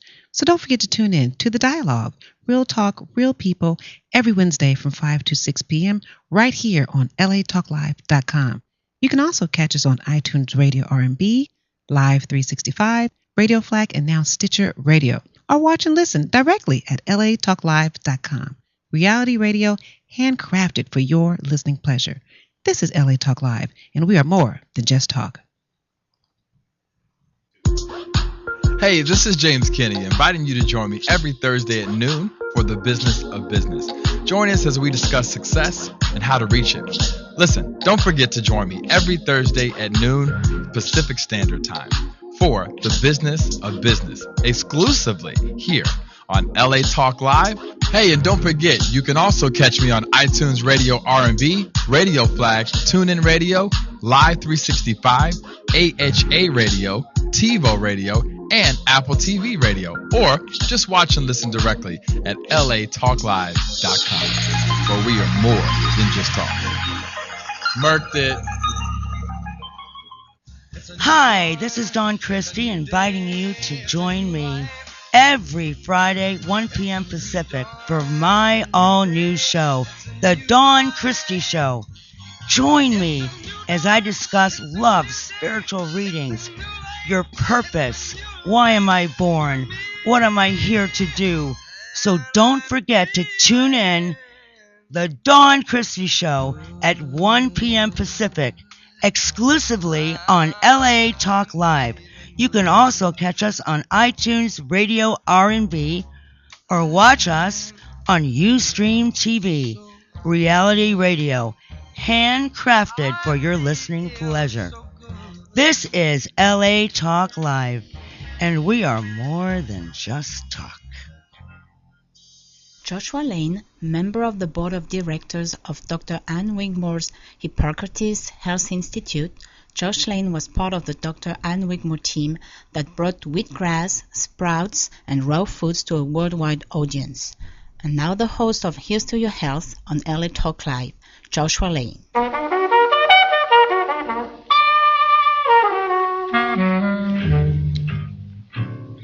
We're back. Thank you for tuning in to this edition of Here's to Your Health on the LA Talk Live broadcast network. I'm your host, Joshua Lane. My next guest, Michael Cotton, is in town this week for the Conscious Life Expo, which is happening this coming weekend. And Michael Cotton is involved with what at one time was called the Human Potential Movement. Michael, welcome to Here's to Your Health. Hi. Happy to have you here. So where's your event this weekend coming up? We have two talks at the Conscious Life Expo, one on Saturday as well as one on Sunday. Mm-hmm. You can find those at the Conscious Life Expo's website. We also have a marquee event, a 2-hour presentation for those interested in this higher brain living process on Monday night at the Marriott at LAX. And so briefly for my listeners, what is the name of your topic? Higher brain living, and what we're doing is presenting the higher brain living process, which is just an amazing program that helps shift energy from the lower part of the human brain to the untapped higher brain and helps them apply that to their life. At the end of the presentations, I'll also be giving people an opportunity to pursue training in the higher brain living program. I know, so you really, it's a wellness program. You feel people have more potential. They feel stronger. They get better sleep. They just have more clarity. No doubt about it. And wellness is one way to describe it, but we believe it's even beyond that. It's a transformational process. It helps people what we call vertically grow or evolve to recreate their lives in every single area. And how did you come to study this subject? Well, I had an amazing kind of waking up experience myself when I went from being a stressed out child, and I was thrown out of college with a .57 GPA that 0.5. A 0.57, yes. So you weren't hitting the books too much. Is that it? You've got it. Okay. Yes, I wasn't going to my classes. I had no idea why I was there. I was there because I was told I was supposed to be there. It was just a continuation of an apathetic life with no purpose and no direction. I got thrown out of the college, took minimum wage jobs, and standing in one of my latest jobs, I just had this epiphany, and something just came over me. And the whole direction of my life changed, and I enrolled it. I found a way to pursue a professional career. I actually went to chiropractic college. That's part of an old life now. What school did you go to? I went to Cleveland Chiropractic here College. In Los Angeles? No, in Kansas City. Okay, in Kansas City. Yep. And so my life just shifted, and it was just the most amazing thing. I went from thrown out of college to acing all of my courses, taking 32 credit hours a semester, going through a 4-year college in 3 years, and graduating on the National Dean's List with honors. And I say that only because it was part of what put me on this path where I was trying to discover why that happened for me, why I had that profound experience, and it put me on a path where I just started obsessively studying human potential. And excuse me, what prompted you to? I think I'm a big fan of chiropractic. What prompted you to choose chiropractic? Because you had an interest in wellness, and you just liked what the technique would do, what the knowledge would do. Yeah, I look at it now as just one small step on my journey. And at the time, I had just kind of woke up, and I was looking for what I could do to change my life. And I had an earlier experience with an injury with chiropractic care, and I had a great experience, and I healed from that. And so it was just kind of intuitive. I followed that direction, and that was one of the stepping stones to where I am now. And you were happy with the information you learned, and you felt it had merit. Well, up to a point, yes. If we were trying to fix someone, but it wasn't transformational in the way that I really see human transformation or human potential. Well, human potential is obviously a very important subject. And may I ask, who did you read? I mean, did you read, Fritz Perls? I mean, who was it that you read and thought, yes, I like this, and I like this, and you created your own system? Can I ask that? Some of the men and women who influenced you? Yeah, I would say the most profound influence in that way was the American philosopher Ken Wilber. And at the time that I read him, I was trying to synthesize and integrate all of this seemingly disconnected information, where one group was doing this and one technique was doing that, and some of them seemed completely opposed to each other. And I read Ken Wilber's work, and it pulled the whole thing together for me, and it allowed a whole new framework. In fact, his modeling of the 4 major dimensions or areas of your life is an important orienting framework to this higher brain living process, as a matter of fact. What are the 4? The four major areas of a life are the internal, we call the upper left, the internal dimension. The internal life. Which the inner dimension, which we would call the mind with a capital M, representing all internal experience, emotions, consciousness, thoughts, etc. And then the external physical body brain dimension, which these are connected, they're associated, but they're not reducible to each other. And then in the lower left dimension, we have the relationship dimension with our significant others, the shared inner experience, the culture at large. And then in the lower right dimension, we have the environment dimension, or all of our social systems and social institutions and all the things that we're doing in the physical world with our finances and our occupations and all of that. And so what the Higher Brain Living program does is it creates a literal shift in energy. I'm not talking about as a metaphor, a literal shift in energy to the higher part of the brain, that untapped prefrontal cortex. And then through this guidebook, through a 22-step process, the client is able to start to apply that to all of those areas of their life to create radical and transformative change. And this program's been around now 4 or 5 years. You've done over 4 or 5 years. It's actually I actually created it and launched it about 8 years ago, but I did it in several steps. Where I first had one practice in the Kansas City area that became just a dynamic, thriving practice. Because of the results I saw, amazing transformations in people's lives, I knew that we had to get it into the world. So I met with some consultants. I then opened, as part of a plan, I opened another center in a different part of the country, grew that very rapidly, saw the same amazing changes. I then trained 5 people to demonstrate that I could reproduce the technique, that I could teach them the hands-on components of the technique that lead to this amazing response in the brain. Once I had established that, I established a training program, and then 2 years ago we took it up a notch, so to speak, and now we have close to 200 people licensed and trained and certified as higher brain living facilitators in the U.S. So, what is like the introductory thing? Do you teach breathing techniques? Is that no? What's really it's really a remarkable thing. We kind of skipped over this idea that this higher prefrontal cortex to brain is untapped potential. I'm sure a lot of your listeners have heard that we have this newly emergent, evolved part of our brain.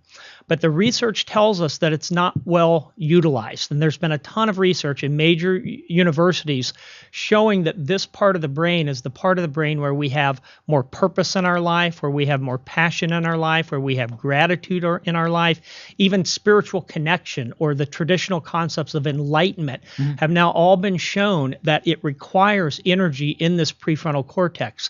It's like we've evolved the structure, but we haven't figured out how to use it.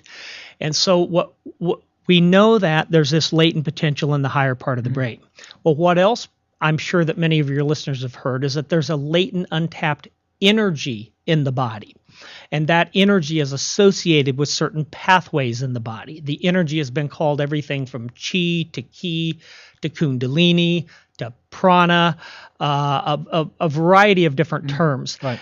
And the pathways have been known through a different wisdom tradition systems, different healing systems, from traditional Chinese medicine to Taoist healers to Nardi points in yoga.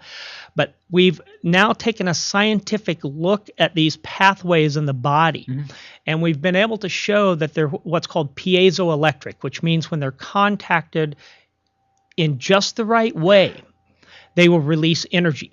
And we've created a system, a unique protocol, that when we contact these pathways in just the right way during these 45-minute higher brain living sessions, a surge of energy will move to the prefrontal cortex of the brain. Can you feel the energy? Oh, you can feel. Oh, yes, you can feel the energy. Wow. And there's the cool thing. Not only can you feel the energy, but then what happens when energy builds in that higher part of your brain is that it starts to create its own feedback mechanism, further pumping more energy up. It's as if you just kind of nudged it awake, and it says, look at all this potential.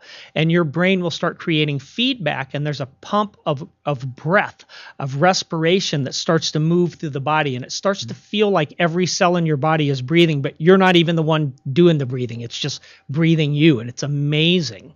Wow. Yeah. Well, I will say this. Let's say some of our listeners are hearing this today, and they think, oh, no, we don't think that could be true, or otherwise my local MD would have told me about it. I remember in the 1970s, Nixon was in China, and I think it was Harrison Salisbury of the New York Times had appendicitis, and they couldn't fly him back to San Francisco. So they used acupuncture on him in China and took out his appendix. And before that, acupuncture by the mainstream guys was considered just the lowest. They just thought, this is just awful. We're not even going to talk to you about this.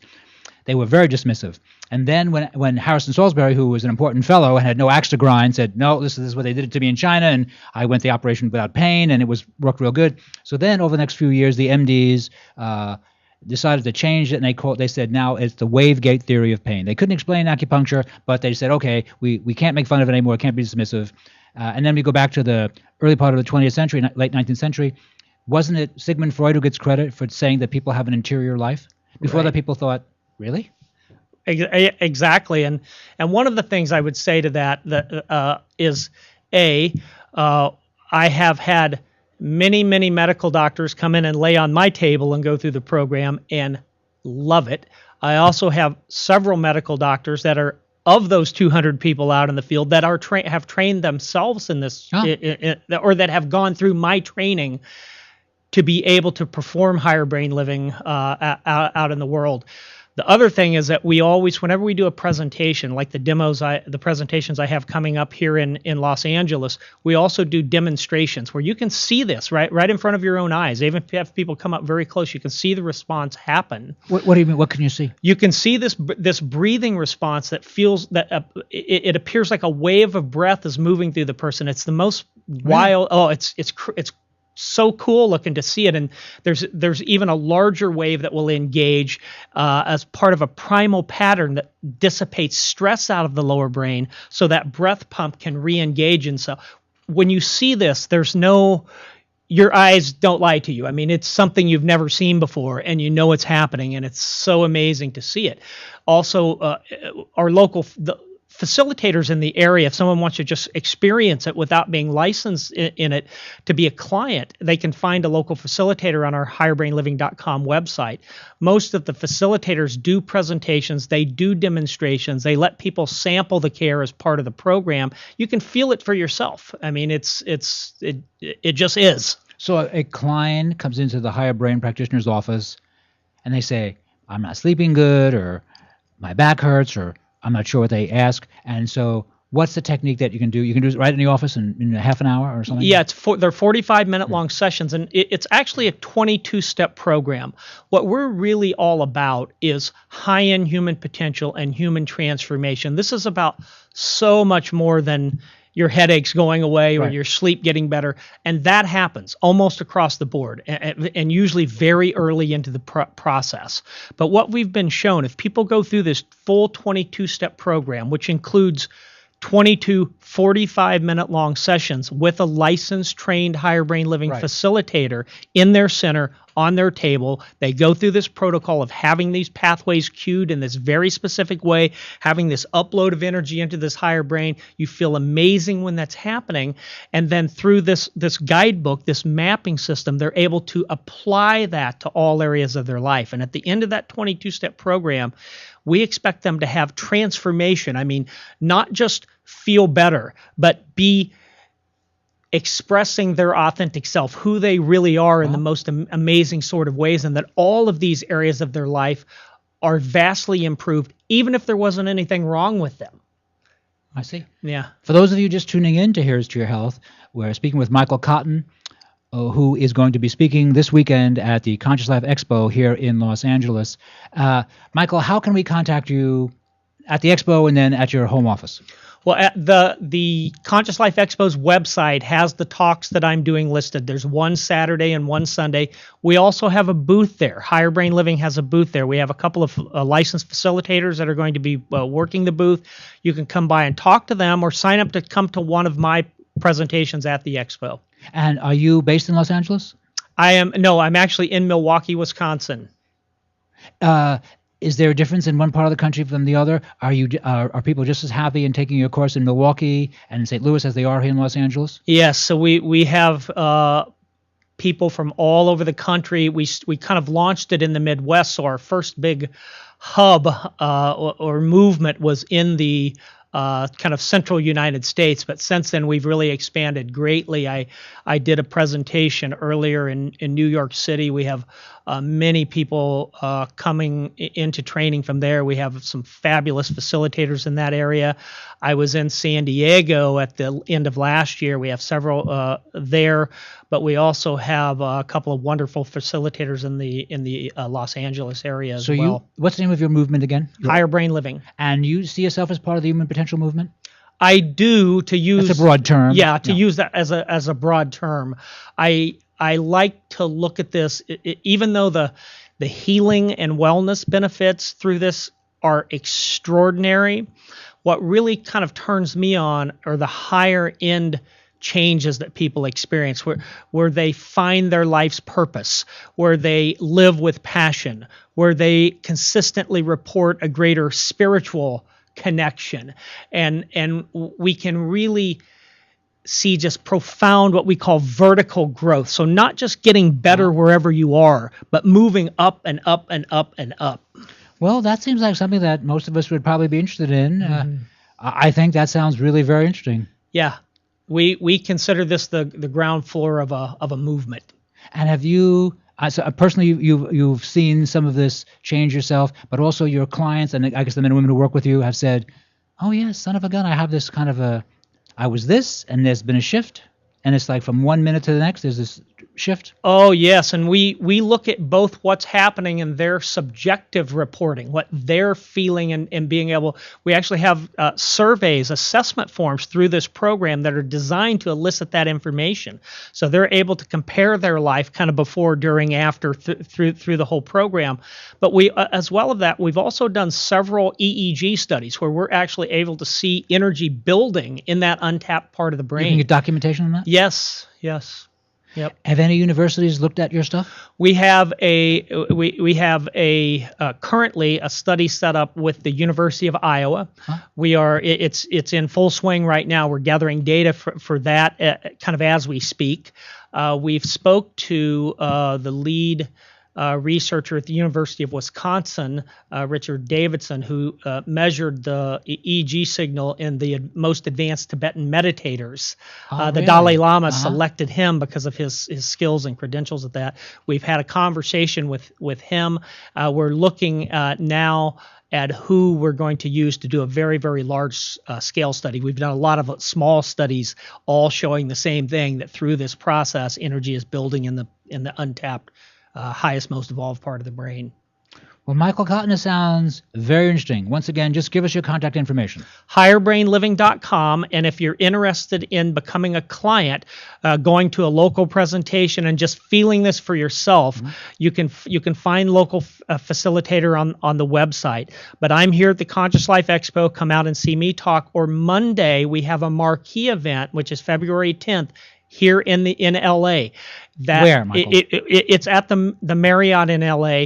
And if you go to higherbrainliving.com and you click on the page that's become a facilitator, it'll find the list of presentations, and you'll see that February 10th talk. You can enroll. It's $97 at the door, but it's free if you register for it in advance on the website. Oh, very nice. Yeah. Very nice. Well, Michael Cotton, it's been a pleasure having you on Here's to Your Health. Thank you very much. Thank you. My pleasure. Thank you. It's been fun. You've been listening to Here's to Your Health on the LA Talk Live Broadcast Network. I'm your host, Joshua Lane. Thank you for tuning in.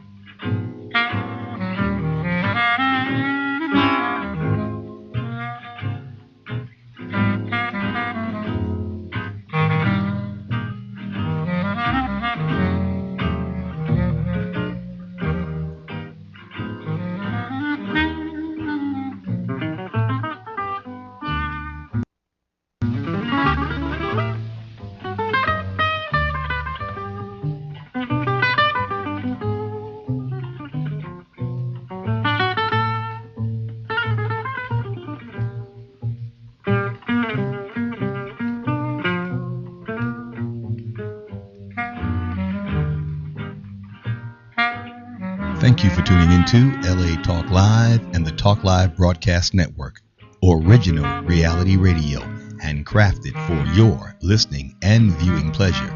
This is LA Talk Live, and we are more than just talk. Stay tuned.